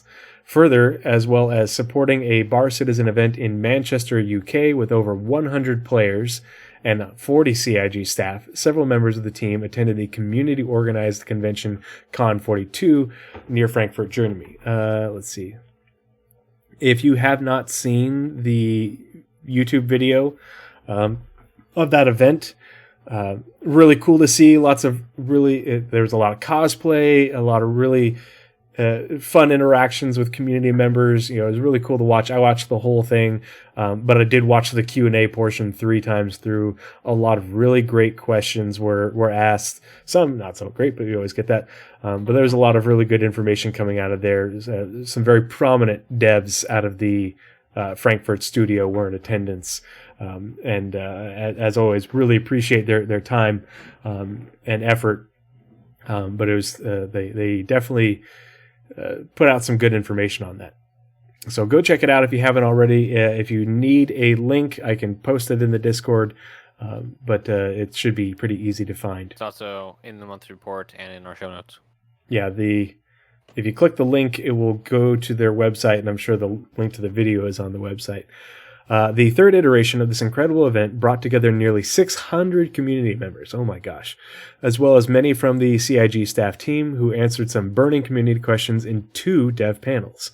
It was a privilege to attend such a fantastic event and meet so many of you in person. We love supporting this super engaging event community team. Lastly, the team has been... Oh, Can you gosh. imagine when CitizenCon will be held in Germany? So you have Con 42 and then CitizenCon in the same place. It is going to be a madhouse of amazing over there. Mm-hmm. And it's going to be so difficult to understand. Lastly, the team has been entrenched in CitizenCon 2953 planning, with announcements and activities to be revealed very soon. Oh, they are excited to share. Oh, nice. They are excited to share what's in store for the epic return of this in-person celebration of all things Star Citizen, and most importantly, the community. So keep your eyes peeled in the coming days for more details. Bum-ba-dum. And let's see, that brings it back to you for the engine side of things. Wah, wah, wah. Bless your heart. All right, now, the engine is important. This is like, they've spent a lot of good time, and it shows. Not only did they give us fully realized plans, but they're able to do this at a scale that is just unparalleled. So, the engine is what makes the game that we want to be built possible. So, without further ado, besides supporting the ongoing patch release, the core engine team ironed out tech developed over the last few months relaying it to integrate into the main development stream. This includes testing out the new P4K format, which will speed up the game's startup. Yes! Among other things. When QA is finished, the engine team will begin integrating it into the main development stream and enable it for all other departments. I wonder if it will be in before 20? Not before 420, but before 320. Before 320. The new internal code build system, Star Build, is in the final stages of having Linux compilation enabled. Afterwards, the team will start to roll this out internally. I wonder what all that's going to help with. For memory management, the engine team are continuing to develop an internal tool to better analyze memory usage and later reduce the memory usage for the game. So, just like we're getting the new Gen 12 to help better graphics and CPU usage, this is going to help them figure out how much memory they're using and where it's going to optimize the things that take the most. Improvements to the streaming system begin too. First, the team simplified logic to update the per instance stream data, which will leave less code to maintain. Additionally, they began moving more streaming logic away from the main thread to background workers. This affects the frame time less and streams objects much faster. Work was also done on the generic shape system, with the current focus on the editor to allow the designers to set up multiple sub-segments. To improve entity areas, significant code work was done to ensure consistent and non-duplicated leave or enter-leave areas are sent in all cases. So only in some cases. The entity lifetime system was also updated to allow the designers to specify areas with different rules, like don't have the floor covered in random fruits, as I found this morning. They're just everywhere. For example, adding aggressive cleanup to areas where gameplay is important, like hangars. Various bug fixes and optimizations were completed too. They used way too much. They should use stuff like as well. They should whoever touches this before it goes out should control F2 and every other one substitute as well. They use way too much to end sentences.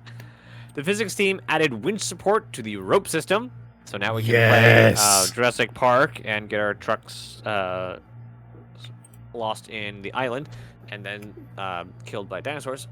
Which Give allows me them to hoist switch between... gameplay. Allow me to be hoisted in and out of my Valkyrie or other ship that's in a high hover with its VTOLs going. I need this. I'm also, asking we need the nicely and vehicle, politely. the tank version of the Valk Gib. Yep. This will allow them to collect every. This will allow them to collect every allocation call site, as well as utilize customizable upper object limits, which will help to detect leaks. That was not the same sentence. That was the next sentence, which will allow them to switch between fixed and pulley attachments. There we go. For Alpha 318 release and beyond, work went into managing the memory of physics objects. This will allow them to collect every allocation call site as well as utilize customizable upper object limits, which will help them detect leaks. That makes more sense. Additionally, the old error-prone manual ref counting was replaced with a tagged weak pointer approach. I forget what weak pointer means. It's a coding phrase, which is safer and more friendly to multi-threading code. Sweet. Multi-thread all the things. Geometry parts are now assigned a unique ID to enable them to be queried by name. As a side effect, this puts more requirement on debug names, which will make them more aggressive or more expressive and globally unique. That is a hard one to string together. Additionally, the individual physics collision of geometry parts can now be disabled. Additionally, the individual physics collision of geometry parts can now be disabled. I don't know what that means. I couldn't tell you. Improvements were made to the physics-based wheeled vehicles on how they handle contact with hard surfaces. A new specialized AABB tree was introduced for use with signed distance field, which favors fast tree generating speeds at cost of slower culling code. Lastly, various bug fixes and optimizations were done. Hope you guys followed that. If not, wait for the VOD to come out and watch it 5 times more and go get a coding degree. Let's see, Like most of this was Commander. actually quite.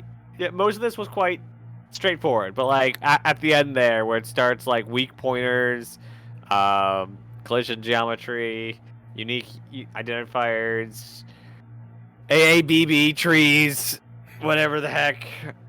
Anyway, back to you for features Arena Commander. I really am looking forward to, even though I'm not a racer, I'm looking forward to seeing these updates for the racetracks. These are very old maps, and so I am waiting for that. Do they have? It's in the second one. So look at the second one, and like look at the background of the two. yeah. Like I like. Oh, the new race is gonna be in the 319, right? So I jumped into 319 PTU as fast as possible. I was so upset it wasn't in. That I reread it, I'm like, oh, they didn't actually say when the new planet's gonna be in.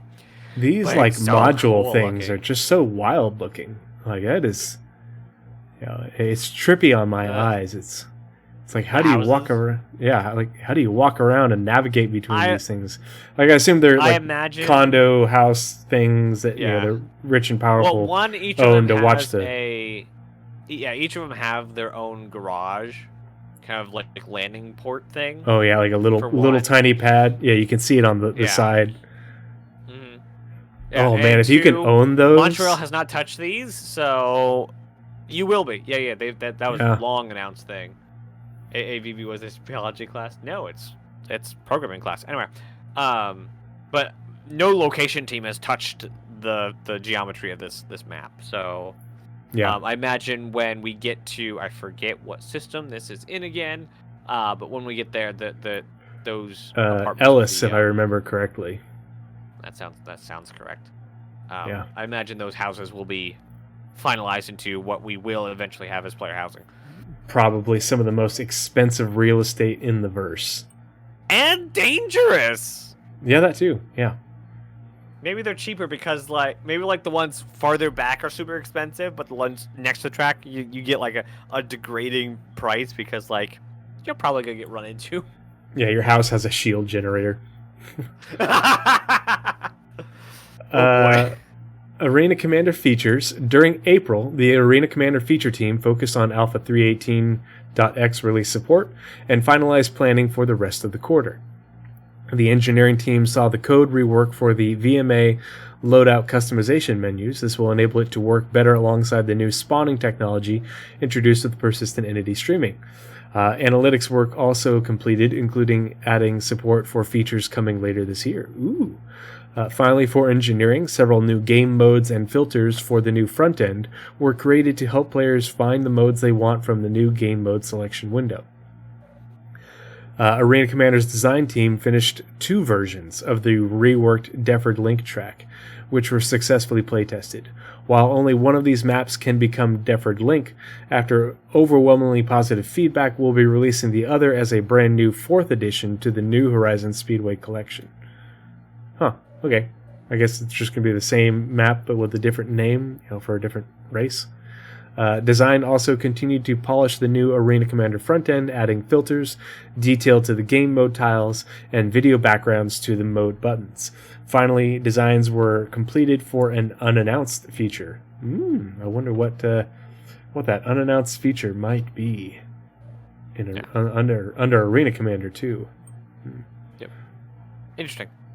Yeah, very. Remember that once all that work is complete with the front end, both Star Marine and Arena Commander are going to be under a single tile. No, it's not Tau. It's an announced feature, not an unannounced feature. Yeah, sorry. So from the main menu, we'll go into Arena Commander, and we'll be presented with a list of game modes, whether that be Arena Commander race, piloting ship bits, Star Marines, elimination, or what have you, or Tau. It will all be listed right after you click the Arena Commander button in the main menu.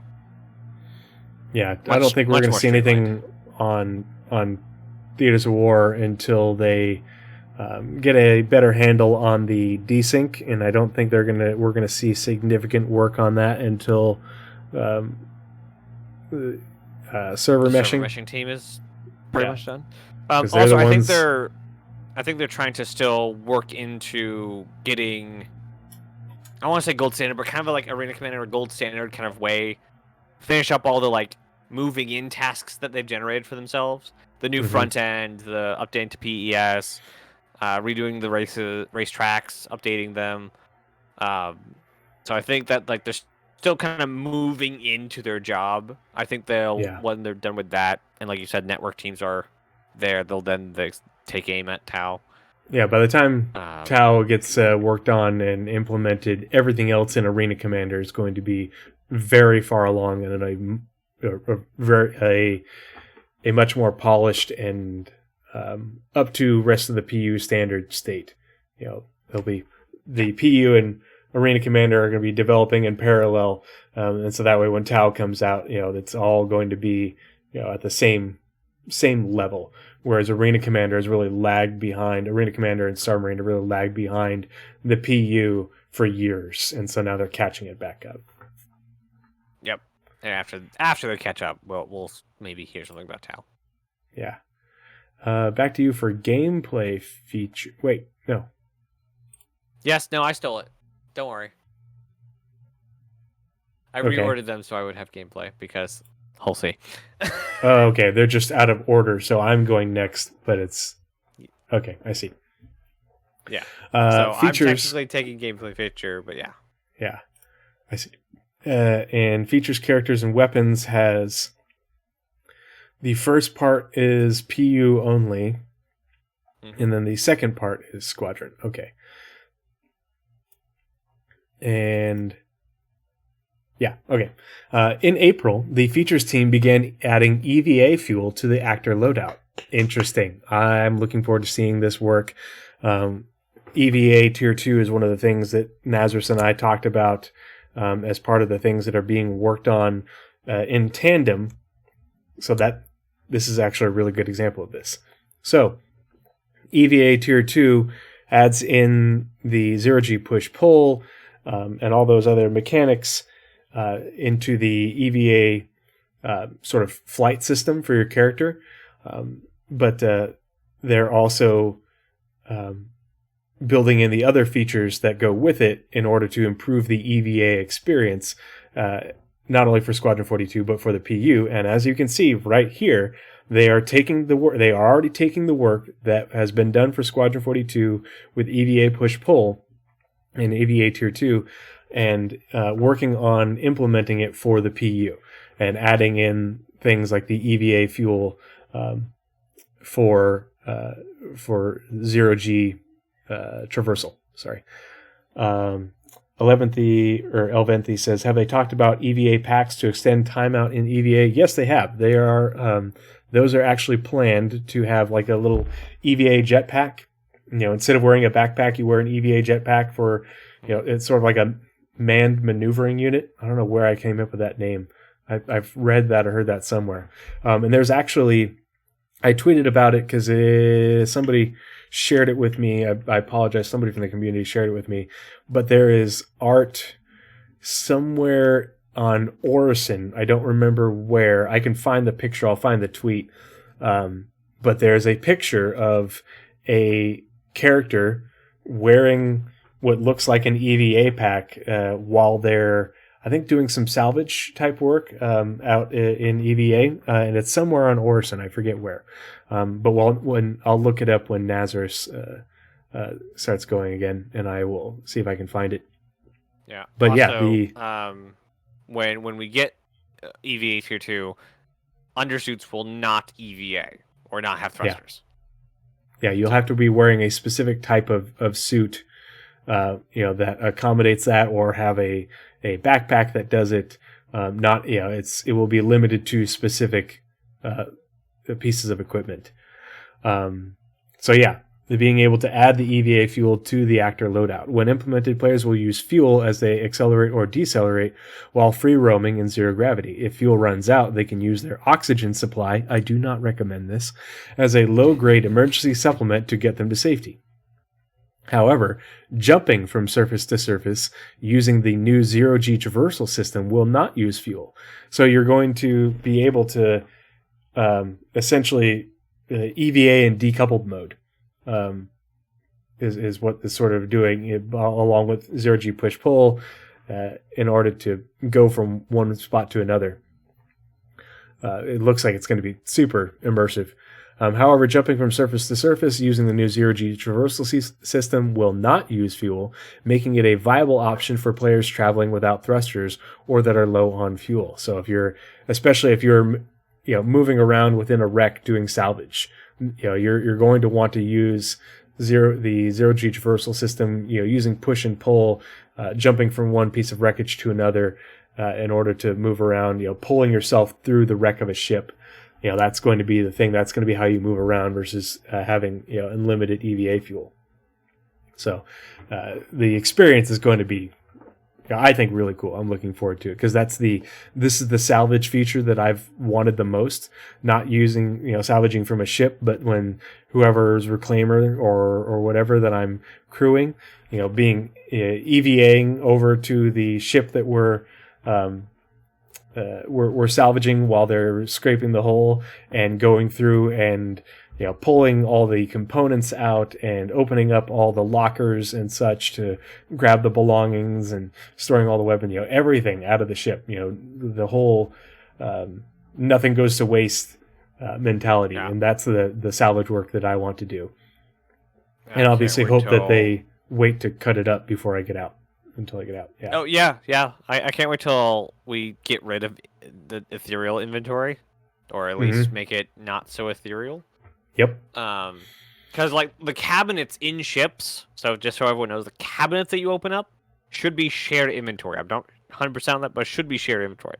But if you just walk onto a ship and hit I, that's only your I's inventory. And eventually, they should all coalesce into there is no ethereal inventory. You have to go to a spot and open that inventory, so that anyone coming onto your ship can also go through those items. Because I'm really upset. I go on every ship and I can't see any items on it. They're all in that player's inventory. The only way I can see them is to blow up the ship. That takes a lot of stuff to do. It's a lot of ammo and things. Yeah. It should be available to loot. Yeah. The C8R cabinet is specifically physicalized fully inventory. I imagine some inventories will stay an inventory screen, but be location based. So the arrow and everything in this locker, cabinets. Everything that they have cabinets you can open, but you don't put stuff in those holds. Physicalized, that opens up your inventory. Let's see. The multi-tool tractor beam can be used to navigate environments without gravity too.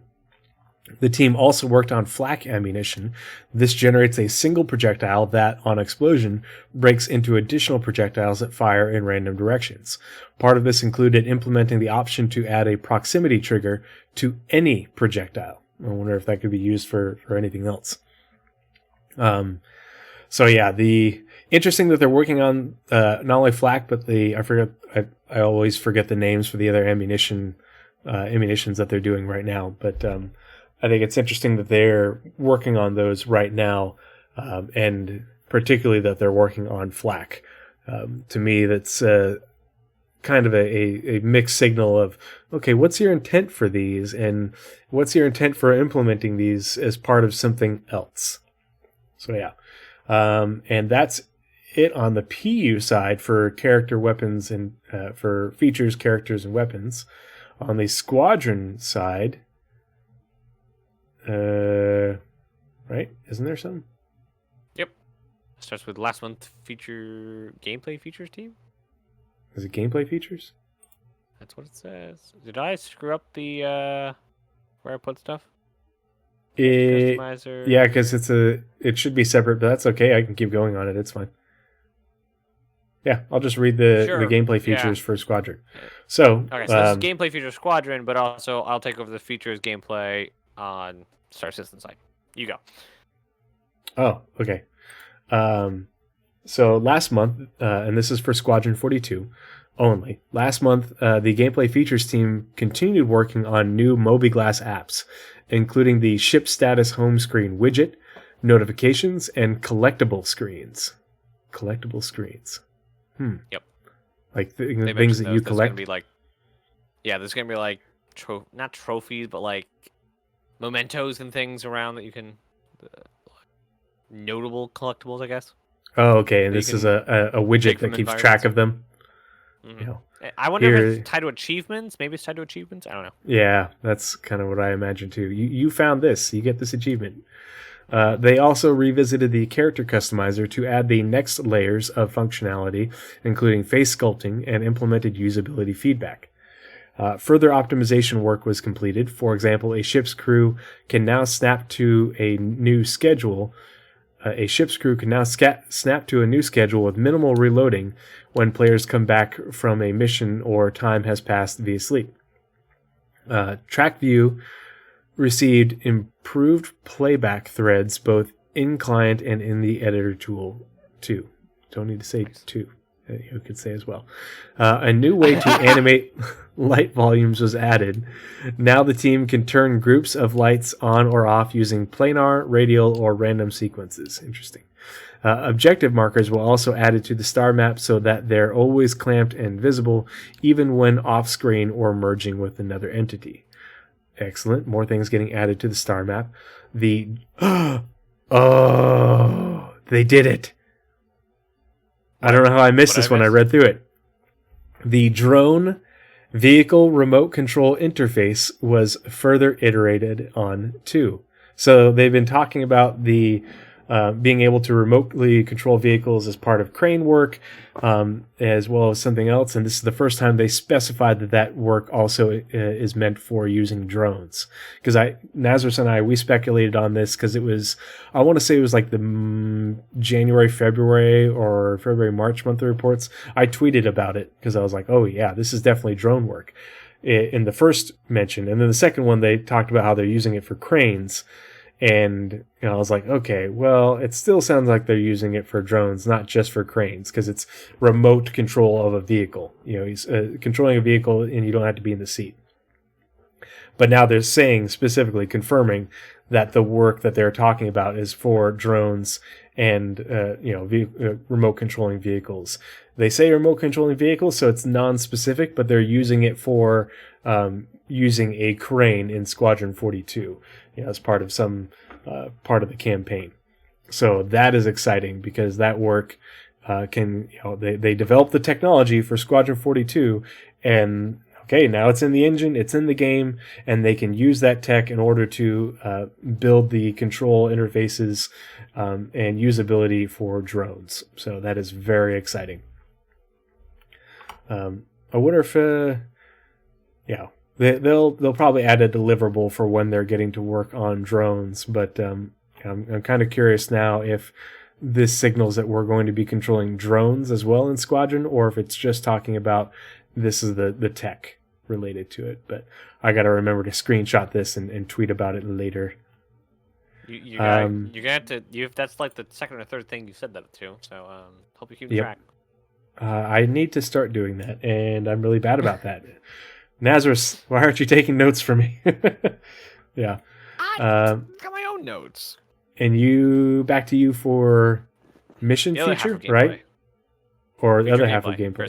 Star Citizen. Okay, hold on one sec. 11 says Apollo gameplay, here we come. Absolutely. Yeah. So I have a person that I've been playing with, a friend, who's just like, I want the Apollo. I want the Apollo. This is another thing that Nazeris and I covered, and actually, we should probably I'm gonna bookmark all these things in the monthly reports and save them so I can get started on a sit rep for drones, because this is the third mention now. And hopefully we'll get a little bit more to add some more meat to it. But Nazeris and I did a really big, full-on Spectrum Pulse expose on all things drones. When was that? It was sometime last year. I want to say late summer, probably. It's up on my YouTube, really easy to search for. But we went through everything that we know about drones as far as their plans for them, and how they want them to be used, and what ships have drones, and what type of drones, what they look like.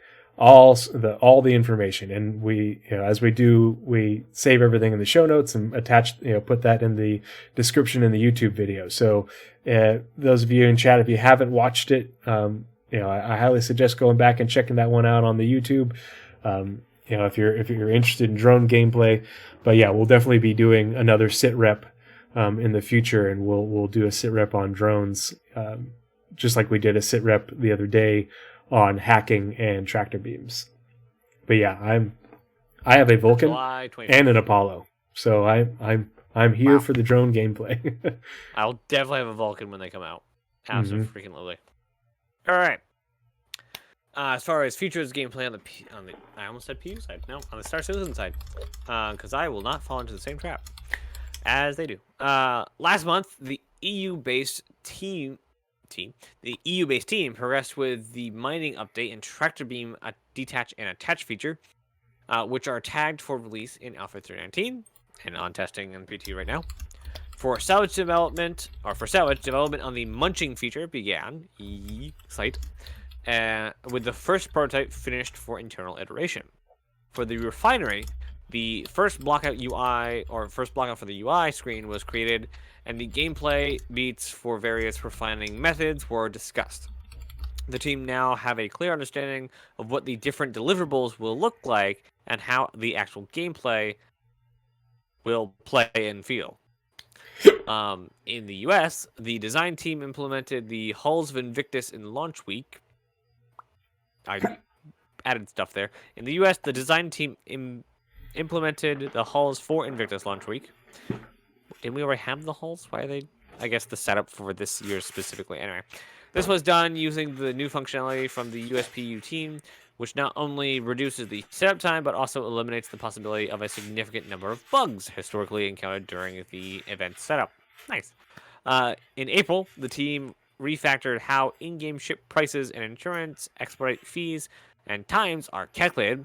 This process is now automated based on ship stats and characteristics. Woot! Automation.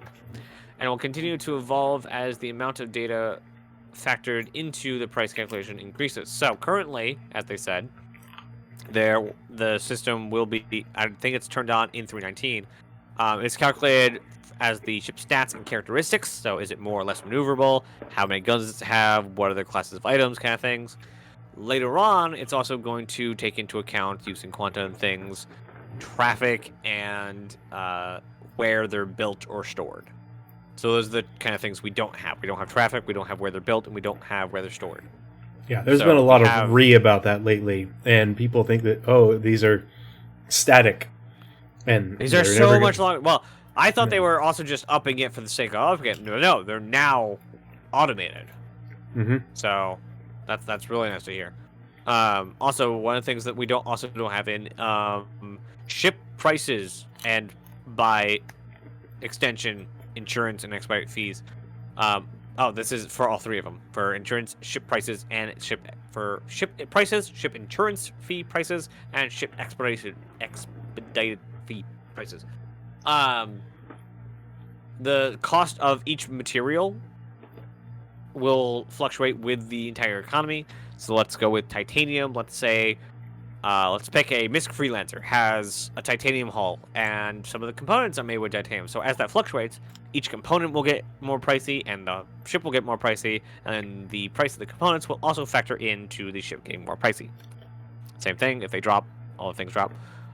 So all of that can cascade effect throughout all the components and all of the different ships and what they're made of will also go into the ship prices and the insurance fees and things like that. So it's going to be a very, I want to say volatile, but that's not really the correct term. Like, it will fluctuate. But I guess volatile Dynamic. is not exactly the right word. Dynamic. Yeah. Yeah, it It'll won't all be be a static dynamic. system and dynamic with a lot of factors feeding into it. Yeah. And I imagine... your location, is going to play Yeah. into that hugely. If you go into Pyro and you want your ship delivered to Pyro or someplace that is far away from where said ship is produced or where there might be stores of them, then it's going to cost you more. Yeah. It'll probably be much more advantageous to... Well, they'll probably design it that way. To go to a safe area, buy a ship that is quite popular, and, well, basically, like go to Terra to buy an Origin ship, but maybe go to Stanton to buy a Freelancer because that's where all the production facilities are. But they don't store Idris, or not Idris, but Origin ships there because more people buy them in Terra, kind of thing. Whole bunch of rigmarole, lore, and things will be calculated. For you, it's just going to be, where's it at, and go pick it up. Long rant there.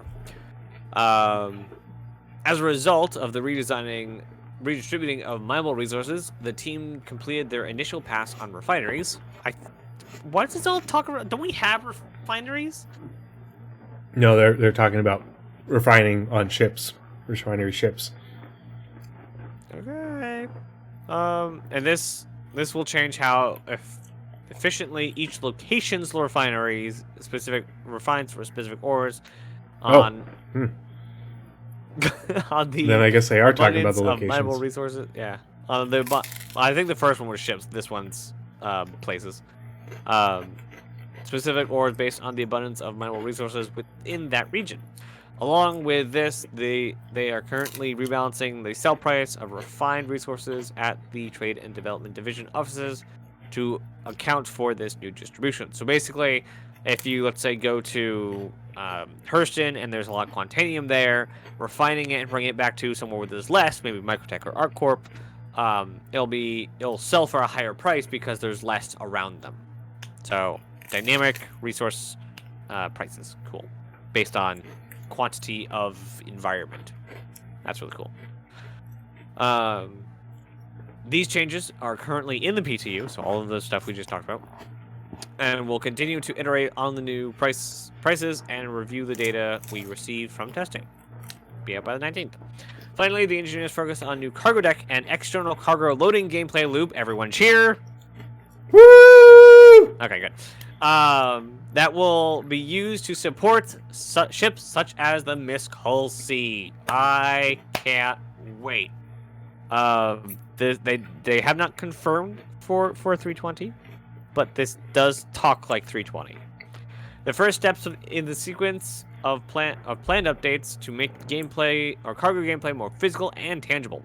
Fundamental concepts such as cargo, warehouse, and asynchronous buy and sell orders not only support the Hull C, but will be important elements in manual cargo loading within hangars. So, just to kind of break a little bit of this down, because a lot of this can go by quite quickly. They're at least updating, if not reworking cargo decks to facilitate loading from the outside. So all those cargo things we see out of the outside, there now be a way to load from the outside of cargo decks. I really hope that some more of the art that we've seen, I don't know if it's on the Vault or just on ArtStation with the concept art for cargo decks, but there were much more art than they used for cargo decks.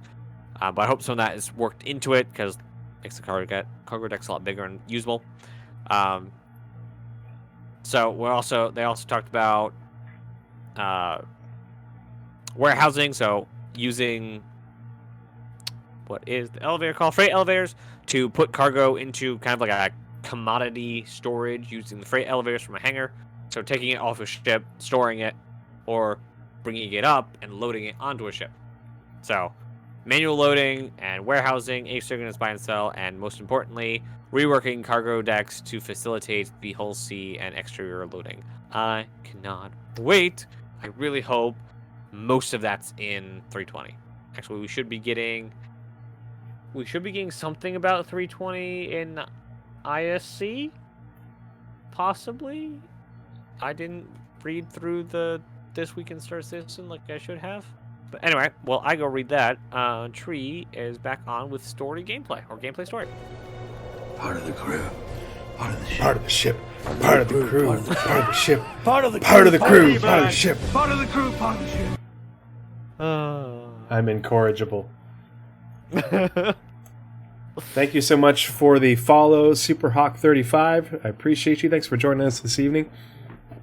Hope you're finding the information valuable.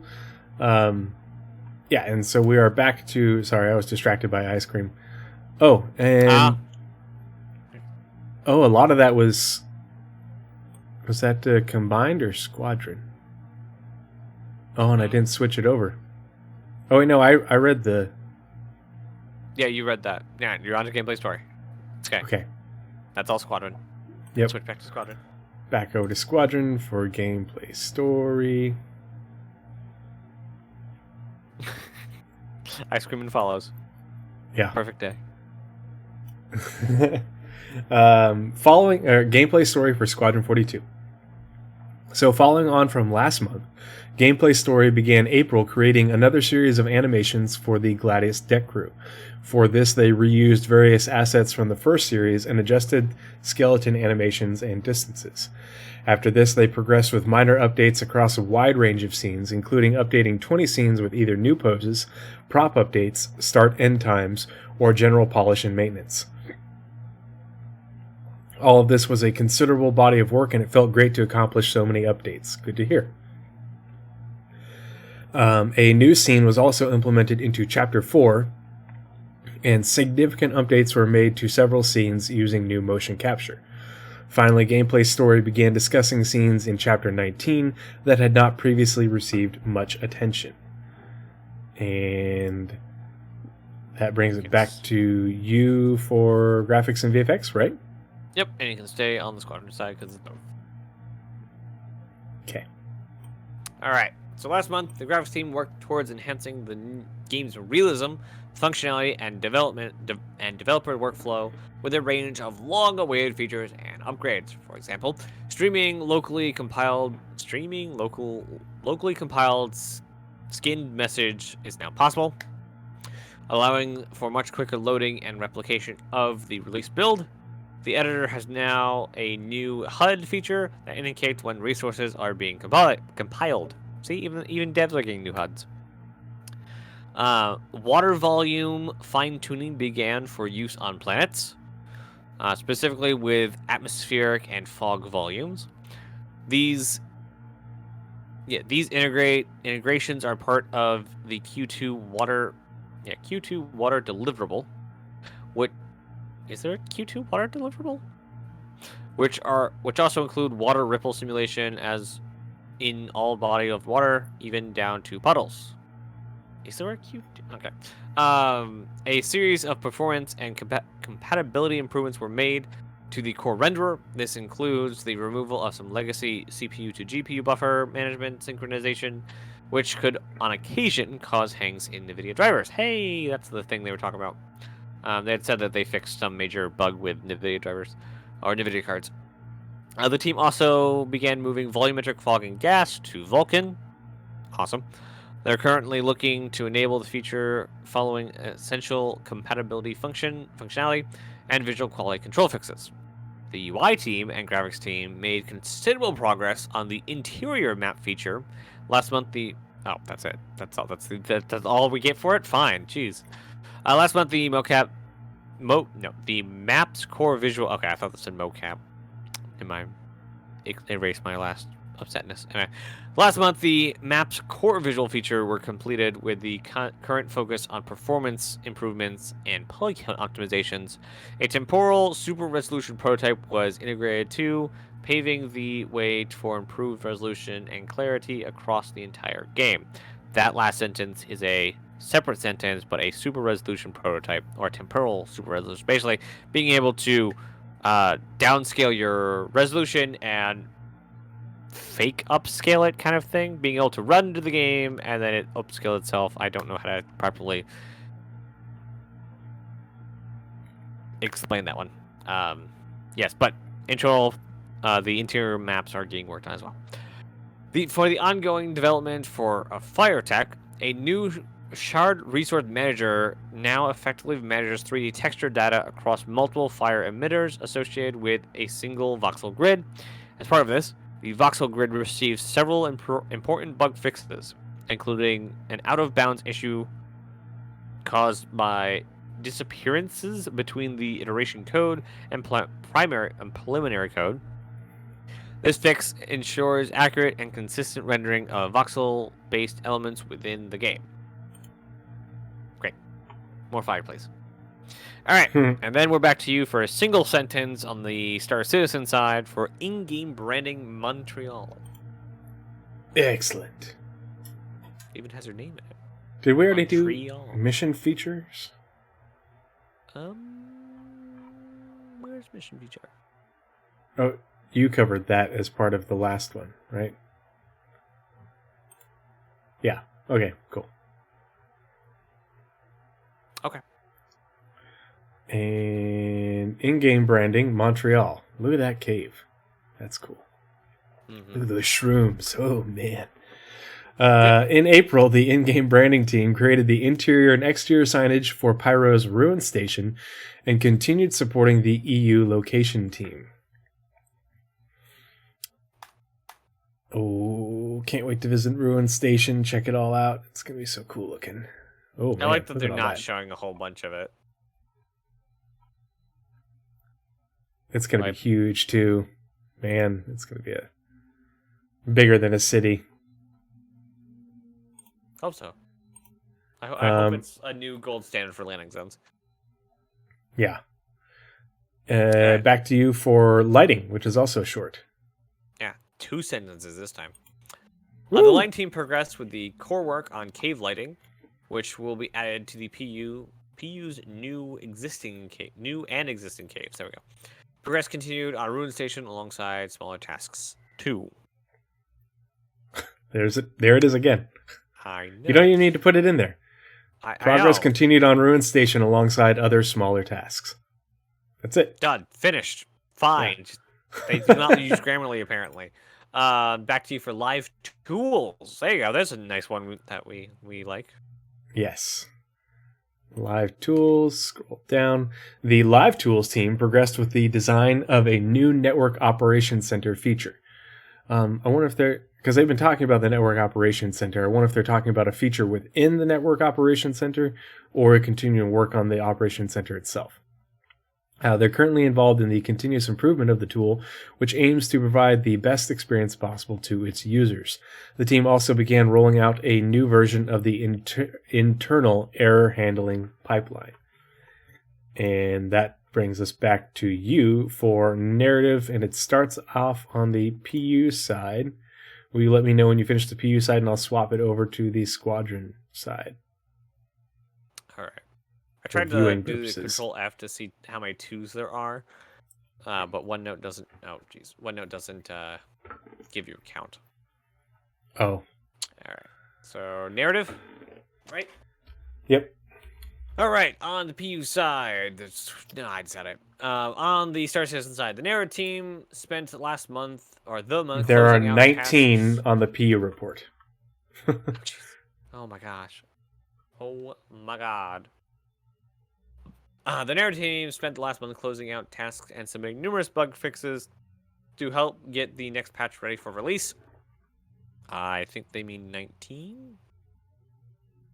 They also continue to give item, clothing, and armor names and descriptions, and worked with design to improve salvage missions.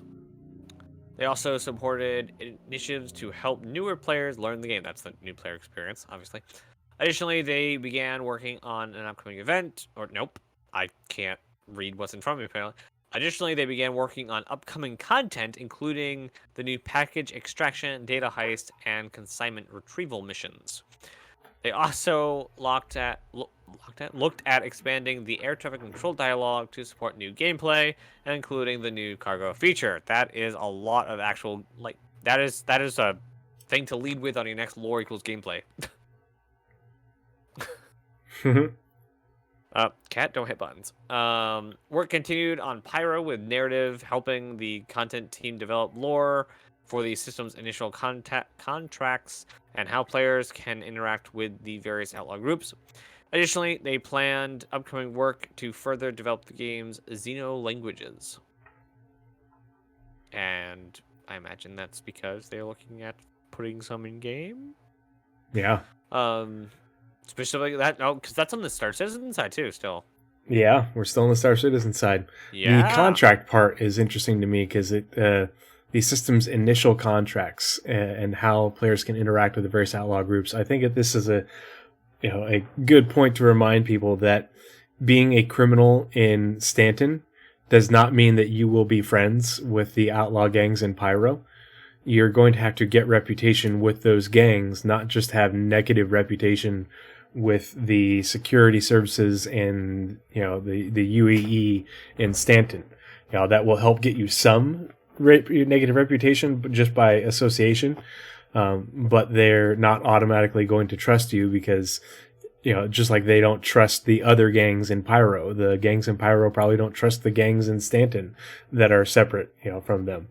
And you as a player are not going to be any different. The gangs are each individual, are individually separate entities. And for the most part, they are not friendly with each other. So, yeah. Oh, And lastly, April also brought with it a bunch of new Galactopedia articles alongside a portfolio exploring the illicit drug Widow. Then switching over to Squadron. speaking of which, I'm going to be doing streaming again tomorrow night, same channel, doing the Galactopedia update as a part of a lore equals gameplay segment. So Nice. if you want to go through the Galactopedia update for April, and I use the star map such as it is right now. It's got a bunch of bugs that are making it not as functional, but I go through the lore equals, via lore equals gameplay, I go through the Galactopedia updates and talk about the various articles within them and how they apply to the verse that we're going to be living in. A lot of really interesting stuff with the updates that they've been doing that are very applicable to gameplay and locations that we've been talking about. So it's good information. And so narrative on the Squadron side, right? Yep. Okay, ready. All right. Lastly, last month, narrative began sweeping through the script for the entire game to ensure they are still in line with the latest playthroughs. They also prepared for a number of mocap shoots to pick up additional content that was called out, which led to scripting, capturing placeholder recordings, and testing material to see if the content is ready to be captured. So an entire narrative, entire game narrative for Squadron has been at least looked over to make sure that it is polished and making sure all the narrative stuff's in there. Outside of scenes, narrative captured wildline sets for the various gangs that players will encounter in both FPS and flight sections of the campaign. They also captured wild lines of population NPCs, known internally as red shirts. Oh no. Who utilize dynamic conversation content to fill gaps between the silent masses and scripted characters, kind of like VNPCs for lines. Away from scripts and performances, the team started working through the vast amounts of text that players will encounter. This includes everything from moment-to-moment mission objectives, after-action reports, and summarizes the player's performance in the mission environment narrative, i.e. messages on terminals, and Galactopedia entries. But that first paragraph, though, entire game. Mm-hmm. Like, that's not to say that all the narrative's done for the entire game, but like, they gave the entire game a once-over to generate stuff that they still need. Interesting that they're making Galactopedia entries in Squadron 42 as well. Yeah. So for things that aren't on the website yet, when Squadron releases, those things will be Yeah, I imagine there's an internal potentially version data and an dump. external version. Yeah, the things that you have to discover to be added to your Galactopedia, as you go through the game. Well, on top of that, I think there's the Galactopedia that CIG sees Hmm.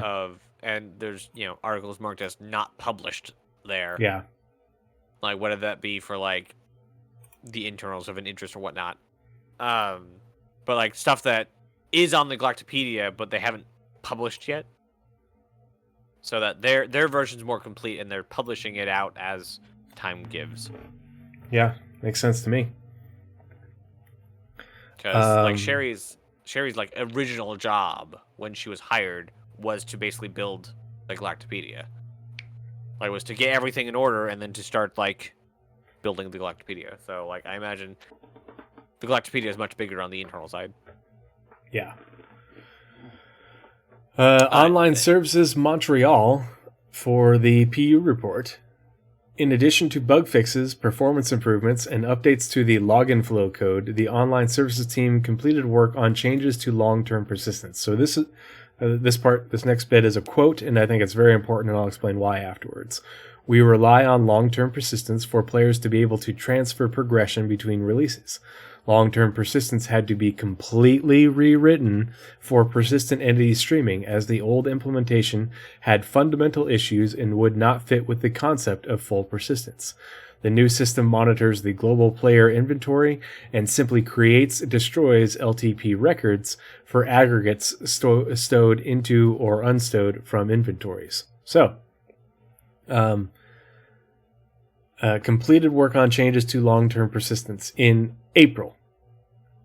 I think that this is almost blatantly saying this is why they had to do wipes.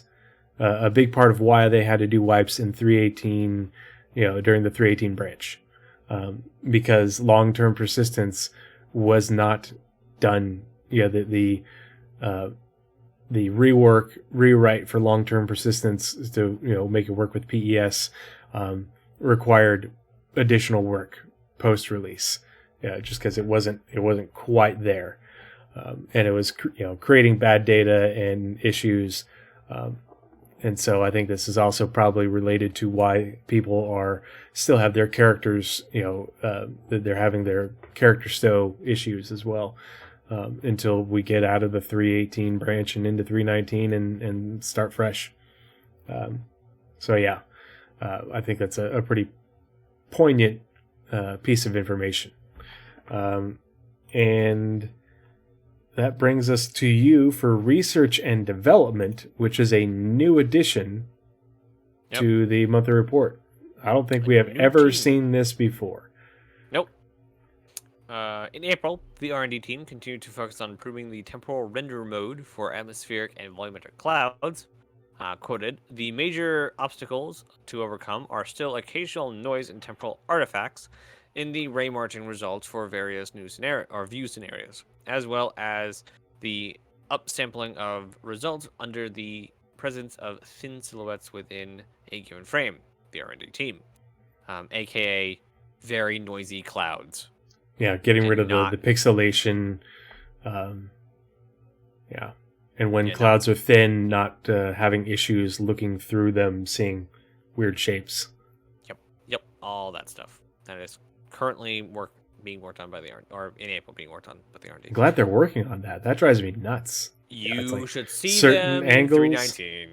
Yeah, big improvement. Not all the way there, but yeah, I've been watching people's streams and YouTube videos, and God, they've come so far. A lot of them are worked on. Yeah. Yeah. Additionally, improvements to the cloud shaping were implemented and are currently in the prototyping stage with TechArt. The goal is to improve the global versus local read of clouds, as well as their volumetric look along the vertical profile, while avoiding shaping artifacts. These changes should also help break up the tiling and overcome certain shaping issues due to limited degrees of freedom when building a 3D volume from noise, a set of 2D textures, and parameterization. that parameterization that you use to access them. Jeez. Basically, they're trying to take two 2D things and parameterize them to a 3D thing. Mm-hmm. And they need to overcome some of the problems that arise from doing that. Now to another very, very special team, Systemic Services and Tools also starts this inside with Tree. So I looked it up because this team is very near and dear to Naz's and my hearts. Because Systemic Services and Tools, these are the people who are working on Quantum. This is the Tony These are the people. Yeah, this is the Tony Z team. This is the people working on Quantum and working on these services that are part of the Quantum suite. The way I've been explaining it to people is Star Citizen, the overall vision for the PU is the game is built on three pillars for the back end.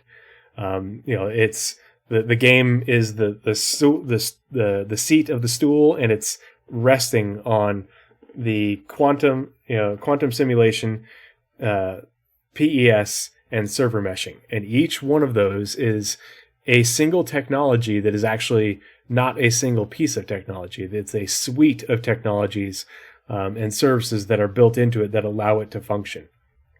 And like they mentioned in, like CR mentioned in the, I don't remember if it was the most recent or the previous one for his letter from the chairman, the PES required 18 new services. And server meshing, as it stands, requires 4 new services, but it also has multiple services and pieces of technology that are already part of the game and will be adapted and upgraded to work with server meshing. The quantum simulation is the same way. The quantum simulation utilizes multiple services in order to generate the information within the simulation to share with you, the client, and the actual server itself. And you can go back and watch the quantum demonstrations on YouTube to see what those services are. But a number of them are the ones that Bounty Hunter V2 is built upon. It cannot function without. So it's not just a single entity piece of technology. It's a number of things. Kind of like if you have multiple programs running on your PC that you're using to complete a single task. That's a way that you can think about it. So with this mention, not only did we have the research and development team, which is brand new, never been mentioned before, this month and then March are the first time that Systemic Services and Tools has been mentioned in the monthly report since February of 2022. If you've watched the show before, you know that Nazeris and I keep a close eye on the quantum simulation. We did a big expose on it, put a lot of effort into research everything on it a couple of months back, so you can go check that out on my YouTube. We've all been waiting for an update from Tony Z, and we just know that, okay, this service is getting worked on, that service is getting worked on. The quantum simulation itself is getting worked on. You can use the Shiny Tracker to see how many devs are working on it, how many tasks they actually have, where the gaps are, and there aren't gaps for quantum. It's been continuously worked on. It's up to like 6 engineers now working on things, and it's been continuously worked on by at minimum 5 engineers since the advent of the Shiny Tracker last February, when Systemic Services and Tools was last mentioned. So we know that they have been working on quantum significantly, and they've also been working on the different services that feed into Bounty Hunter V2 as well as the rest of the simulation. So really, really interesting stuff. That's part of why Nazeris and I think that the economy stuff is coming with 320 and Bounty Hunter V2 coming, probably around there to 4.0 period, because they've putting a lot of work in, making a lot of progress. So, in April, the Systemic Services and Tools, being largely done. Oh God, yeah. Tony Z put foot in mouth. Yeah, I mean, it was not his fault. yeah, it's not his fault. No one could have known until they got it into He was the assured main dev that branch, the tech and then was we're done, like, and he could move Mhm. along with his simulation. So like, yeah. it's not his fault. But yeah, that's why Quantum has been delayed, is because iCache did not, cut the mustard. It didn't have the performance needed to do what they needed to do. So they had to go back to the drawing board and create PES and implement it and release it in a 2-year period. That's literally how long it took.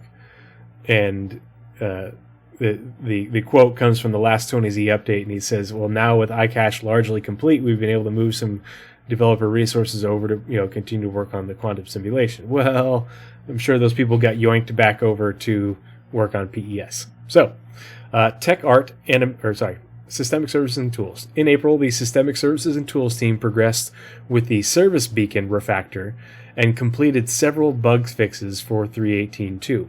So we're going to be seeing a refactor to the Service Beacon system. That'll be interesting. It'll be interesting to see what that allows for in terms of gameplay, and what services that will be factored into that. So being able to use that to specifically request refueling, specifically request repair, specifically request healing support, all that. They also completed various shop optimizations and began prototyping mission markers for bounty hunting. See, they are working on stuff for bounty hunting. They're currently preparing to work on the virtual NPC service. So the virtual NPC service is something that was featured heavily in that May 2021 update, and factors heavily into NPCs, that go back and forth between virtual NPCs, which are more lightweight, and subsumption NPCs, which are the ones that you actually see. Tech Art this is the last bit. So the team planned out the next set of milestones for the Quantum Odin Tool 2. Didn't need to say 2 again. The team planned out the next set of milestones for the Quantum Odin Tool. So to me, that strongly suggests that the current set of milestones is, either complete or nearing completion. We don't know what specifically those milestones are, but if we go back to that presentation from Tony Z, he talks about what the things are that they are going to be integrating next. And we have the things like repair and refuel, repair, refuel, rearm, eventually refineries are supposed to be added to that as well, so that way that's dynamic. And we just talked about refineries today. Mm-hmm. And but then they're going to start adding commodity pricing as well. It's all going to be getting factored in pretty soon, so it's going to be really interesting to see how all this gets integrated into the game and when. But if you want to know more about that, check out the video that we did, and then also check out that the previous Quantum videos from May of 2021 and then CitizenCon 2019, right? I think so. Yeah. Yep. Back to you for Tech Art animation, and it's a joint one, so we can leave it on up to you. Part of the crew.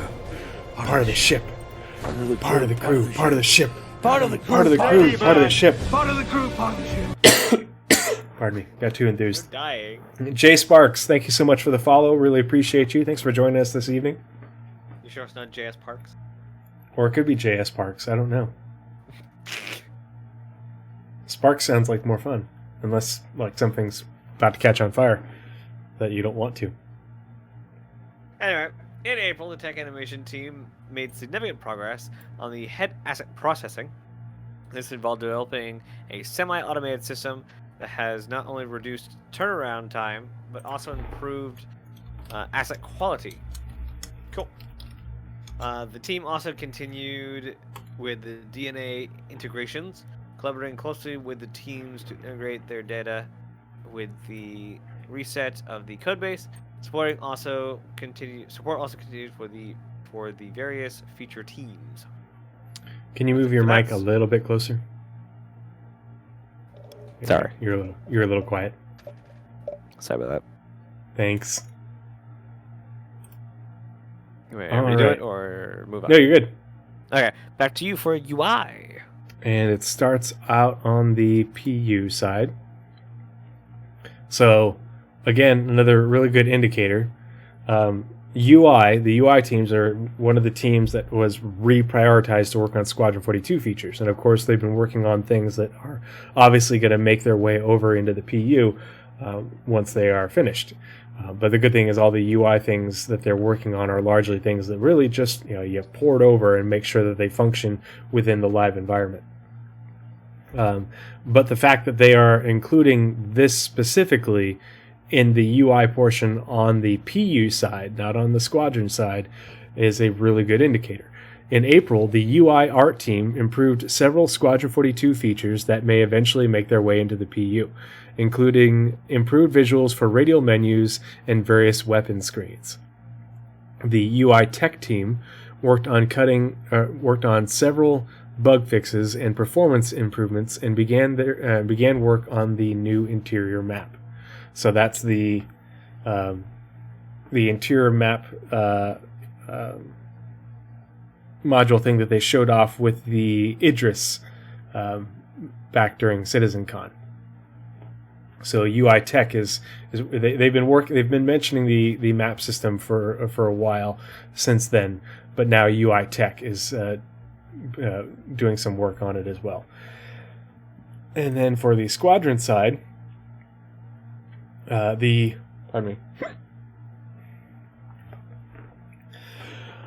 UI team spent part of April on a visual overhaul of the radial menus and weapon attachment screen. Starting from existing functionality, they created concept art to see how they could make these screens appear next gen. Then they created in-game prototypes using building blocks to prove that the 3D effects were achievable. The remaining task is to connect the prototypes to the game data and get them working with the various screen sets. UI continued to work alongside the vehicle team to tweak the layout of vehicle HUDs based on feedback from the game director's playthrough. Last month, tweaks included adding a visually improved pitch ladder. Not sure what that is. They also updated the visuals for some of the weapon screens and created some interesting concepts for use towards the end of the campaign. Ooh. UI Tech kicked off work on the new interior and minimap. This is another large cross-team initiative that will ultimately improve the overall gameplay experience. So yeah, looking forward to seeing that on the PU side. Elvin Thie says, speaking of AI, I guess there's some fix for AI in tomorrow's PTU patch. Oh, good, they're getting it in now. Because they were talking about that over the weekend, but it wasn't quite ready for the patch that got released over the weekend. So hopefully we will see that in the patch notes tomorrow. But it'll be really interesting to see what the result of that is. And hopefully someone will, on the CIG side, will make a post about it. Or mention something about it just so we can have a little bit of closed-loop communication. But yeah, I'm excited to hear about that. Back to you for VFX. We'll start off on the PU side and finish on the Squadron side, and that will be it for the monthly reports. It will indeed. Northern Druid also says, apparently the patch was too spicy, they had to add some milk. Or key lime pie. If you know what I'm talking about, you know. Anyway, last month, VFX provided I support. don't know, and now I'm very curious. Support for several props and the interactable team, or interactable items, including new types of volatile cargo. I'm scared. Oh dear. They also progressed with tasks for several locations, such as Lorville and various rock caves. A cleanup pass was also done on some older locations, which involved tidying up the levels layers, and making sure placed particle effects were named correctly. Support for 2 new vehicles continued too. I have the worst luck with the volatile cargo from Xeno Threat. Oh my gosh. I almost exclusively avoid it just because, things get desynced or they get bugged or whatever, and I'll be like within spitting distance of Jericho, and then boom, it all goes to hell. Yeah. Oh jeez. All right, then on the Squadron side, Okay. work also continued on particular complex destruction sequence. This is not the first time they mentioned that, which has been quite challenging to complete due to the sheer physical size of it. The VFX team. That was almost exactly the same thing they said maybe last time. Yeah, I think they didn't Couple- mention the size of it last time, but they've been working on that. They've said they've been working on that multiple times.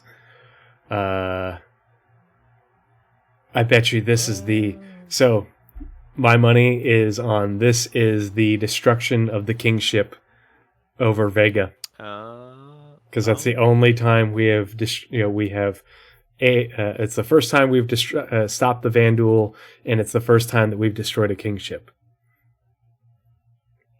That to me would be a pretty complex destruction Maybe it was sequence. Tekra that said it last time. I don't know. Can't find it. Anyway, finally, the team began to focus on weapon effects. This is a cross-project task to improve the overall quality and consistency of weapon VFX across Squadron 42 and Star Citizen. Why do they keep saying PU? It will also support new gameplay requirements, including damage and wear. Excellent. I guess PU is technically the game mode. Well, no, VFX would also carry on to Arena Commander. But Arena Commander is not technically Star Citizen either. It's Arena Commander. I don't know. It annoys me that they called PU or they call Star Citizen the PU, because then there's also a PU in the PTU, and I've had people get really confused saying they're playing the PU, but if I said PTU, they'd say I was playing the PU, and it just got really confused. CIG naming conventions. They're horrible. They've never been good. All right, that's it. That's it. We're done. That is it for the combined Squadron 42 and Star Citizen, not PU, Star Citizen. We're going to start saying it right. And, that was the other thing I need to do real quick before we continue. 29 is the total.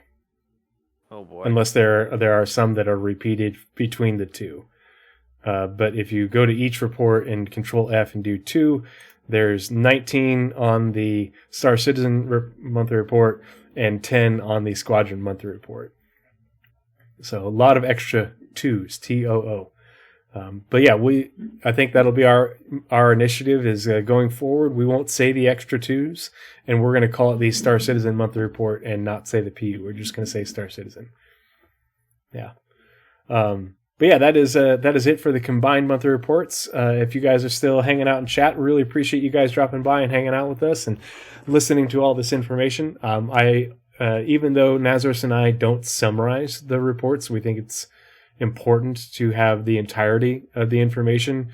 That way, we read it to you, and then we provide context if there is any additional that we think is important. But that way you get not just what we think is important, unbiased, no filter of the information, and then we just sprinkle some Parmesan cheese on there afterwards for you. But I hope you guys found the information valuable, especially the added context, because Nazeris and I follow this stuff in great detail.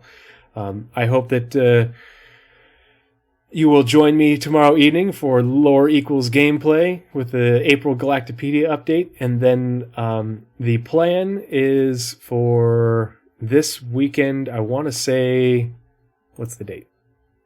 Saturday. Don't have a time yet, but Saturday is the tentative date for the next Armchair Admirals and Generals. Okay, cool. Yeah. So Nazeris gets a break. But Atira Kel and Night Cobb and I are planning on doing Armchair Admirals and Generals. We're just waiting for Atira Kel's wife to tell him what time he can on Saturday. And we're going to be talking about the talking about the weapon rebalance. So CIG has talked about rebalancing weapons in the not too distant past.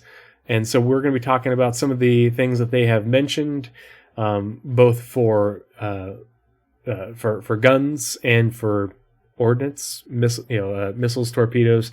I think we're going to talk a little bit about bombs, mostly just because we're going to talk about what CIG has said, and what we expect out of what was said, or what they're going to do, and then also things that we would like to see that maybe are unsaid, or where they could go with it going forward.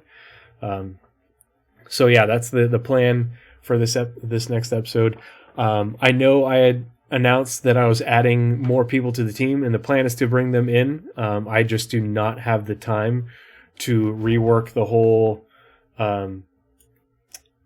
overlay that you see here for armchair admirals and generals to accommodate more people, new people.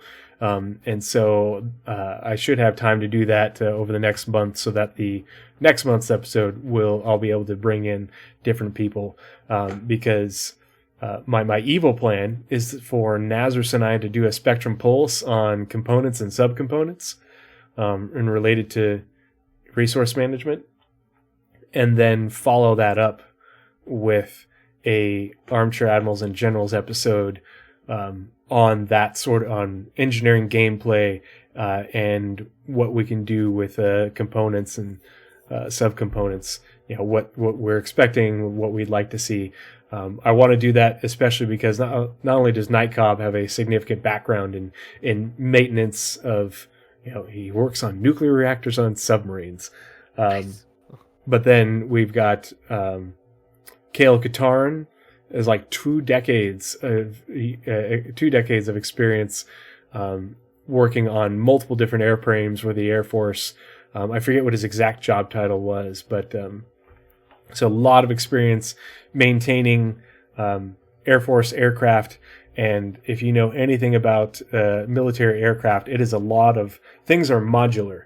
And so, okay, this is broken. We look at it and, you know what? I don't think we're going to be able to easily fix this. We're just going to pull the whole module out, put a new one in, send the old module out to get fixed, or, back to someone to get, the specific fixing.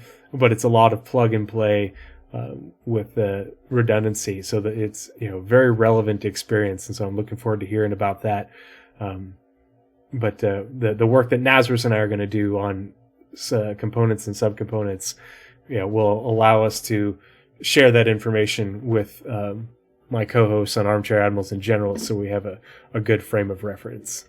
So yeah, I'm excited about that. And so yeah, that's the plan going forward. I will keep you guys posted in the Discord and on Twitter regarding the boarding actions video, and this video will be up on YouTube. I think based off the schedule, it'll probably drop on Sunday because of the previous episode that just released, and I break it up into segments. So yeah, that's all I've got for this evening. Naz, do you have anything else to add? I don't have anything to add. Cool. Well, again, thank you so much, guys. Really appreciate you guys dropping by, hanging out with us. Got several new followers this evening. Blizzard renewed his subscription, so I really appreciate that. As always, just want to remind everyone, we do all, this is all for charity. So any monetization goes towards stackup.org. There's the announcement right there. Like it was, okay, that's almost kind of creepy. But, the ad revenue goes to stackup.org. If you can donate directly to stackup.org via the charity link. Here, I'll just drop it real quick. And you can click that to donate directly via my donor drive. The money via the Twitch little charity button thing also goes to my donor drive as well. But it's a cause I'm very passionate about. Helping, they connect veterans and active duty members of the military with video games and gaming communities to help combat PTSD and the struggles of being away from family, away from home, and support groups. So obviously, I'm doing that right now with you guys. I am on active duty with the Army right now at Fort Sam Houston in Texas. I've been away from my family for 2 months, and all of you are helping me, get through the struggle of being away from my support group back home, my wife and my son. Via video game communities. So it's a thing. I really believe in it. I just want to say thank you guys for being a part of the community. And again, join my Discord, join Nazeris' Discord, be a part of the conversation. We want to hear your thoughts. We're always open to feedback, and we want to incorporate everybody else's thoughts into what we're doing, especially because more eyes, more brains means more information. And if you find things that we've missed, we are all about it. Yeah. Cool. Well, You guys all have a good evening. I'm going to call it a night because I got to wake up early. And Nazeris, you want to take us out? Yep. As always, thank you all for coming. And as always, be kind. Thank you, everyone. Bye. Ooh. Oh, almost. Oh, don't leave. Don't leave. Raid. We got to raid somebody. Oh, gosh darn. Yeah, don't leave yet. If you are still here, does anyone have a suggestion for a raid? We want to pay it forward to some lucky content creator. I don't have anyone specifically. Let's see. Stream manager and raid channel. Let's see. I've got zero for my follows. I've got 0 state and lower or higher. Preferably, I like to, if we can send some viewers to somebody on the lower end, help them boost their numbers up. 0 state's streaming right now, but he has nearly 400 people. He doesn't need any help. Red Monster SC. Got it. 1 second. Red Monster SC. Okay. Starting raid now. Awesome. Thank you so much for the suggestion. Again, appreciate you guys. Everybody have a good night, and I will see you tomorrow. Bye now. Bye, everyone. Ooh, mining.